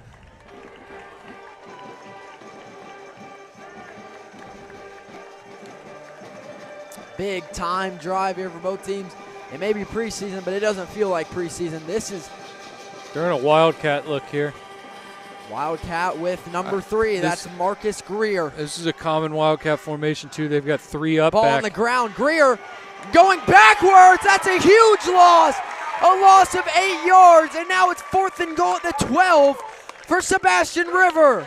What a play by Bayside to capitalize on a broken play. And they had a hole there, too. You got three up backs, essentially. And they're going to get a guy drop down here, maybe a cramp. Flag down. They're going to get a flag. I think they might hit this kid for flopping. Anyway, Wildcat look. I've seen a lot of teams do it where you get the 3 up backs there, and really you're taking the snap and following your lead blockers there. But that bad snap timed it up where the defense could get off of their blocks and just blew that straight up in the backfield. And that's not the first time we've seen a bad snap. Flag's waved off. Okay, yeah, rightfully so. I mean, you can't. Even if he did flop, you don't know that. You can't penalize a kid for going down. I mean, come on, man. It's high school football. How much time is left in the game? 19 seconds ahead of a make or break 4th and goal, which is longer than 10 yards now for Sebastian. And that's tough. The ball goes on the ground, but it's almost like, I don't say fall on it necessarily, but if you were Greer, he picked it up and started running backwards to try and flip it out. You still have a down left. I mean, it's not what you want to do, but that ended up resulting in a much bigger loss. Yeah, you're absolutely dead to rights either way I look at it. So even if you fall on it, I mean, at least at this point in the game, you're trying to make something happen with it. Here we go. 4th down and goal. Game on the line for Sebastian River. McMahon in motion, trips far side. McMahon throwing, slant, caught. He's short, and Bayside is going to win the game. And the clock runs out. Bayside wins it 14-7. And they stop the Sharks 2 yards short. And the Bears kick off the Billy Miller era with a win. Wow, what a game. That really turned into something, huh? Stellar performance, and Bayside with a comeback win late. And the Bears win it 14-7 as they stuff Sebastian River 2 yards short. Had that slant look. That slant look is what they had all night. They were killing him, but great recovery by the corner there to stop him right there at the 2 yard line and in it. Yeah, that's one of that. If that slants a little deeper. Maybe it's right at the goal line, but they were right on it, ready for it, and Bayside comes out on top in the spring game. Yeah, and that's a huge statement for the players, too. Now you got something that you can go into the actual season with. Look what we accomplished. You know, they really let it get away from them in the spring game. They reeled it back in, worked all summer, all fall camp, put this together, and now you've got your players, hey, let's buy in, let's believe in what we're doing, because obviously we can go to accomplish things. Yeah, what a performance. Comeback win for the Bears to start off the 2023 season with a preseason kickoff classic victory, 14-7. Remember, tomorrow night here on the Brevard Sports Network, Lake Brantley in Melbourne and Titusville and O'Galley will be right here tomorrow night once again for some more kickoff classic football. Thanks everybody for tuning in. Thanks to all of our long list of sponsors. I'll give a quick shout out to all of them. You got Global Polygraph Analysis, Zone 6 and Zone 6 Reapers, Kel Clean, Best Private Investigations, BlackRock Engineering and Tech, Solutions Property Management, and Uberzati. Thanks to everyone for tuning in. Thanks to all our sponsors. We'll see you again tomorrow night as the Bears come out on top, 14-7. Have a great night, everybody. Make it a sports night.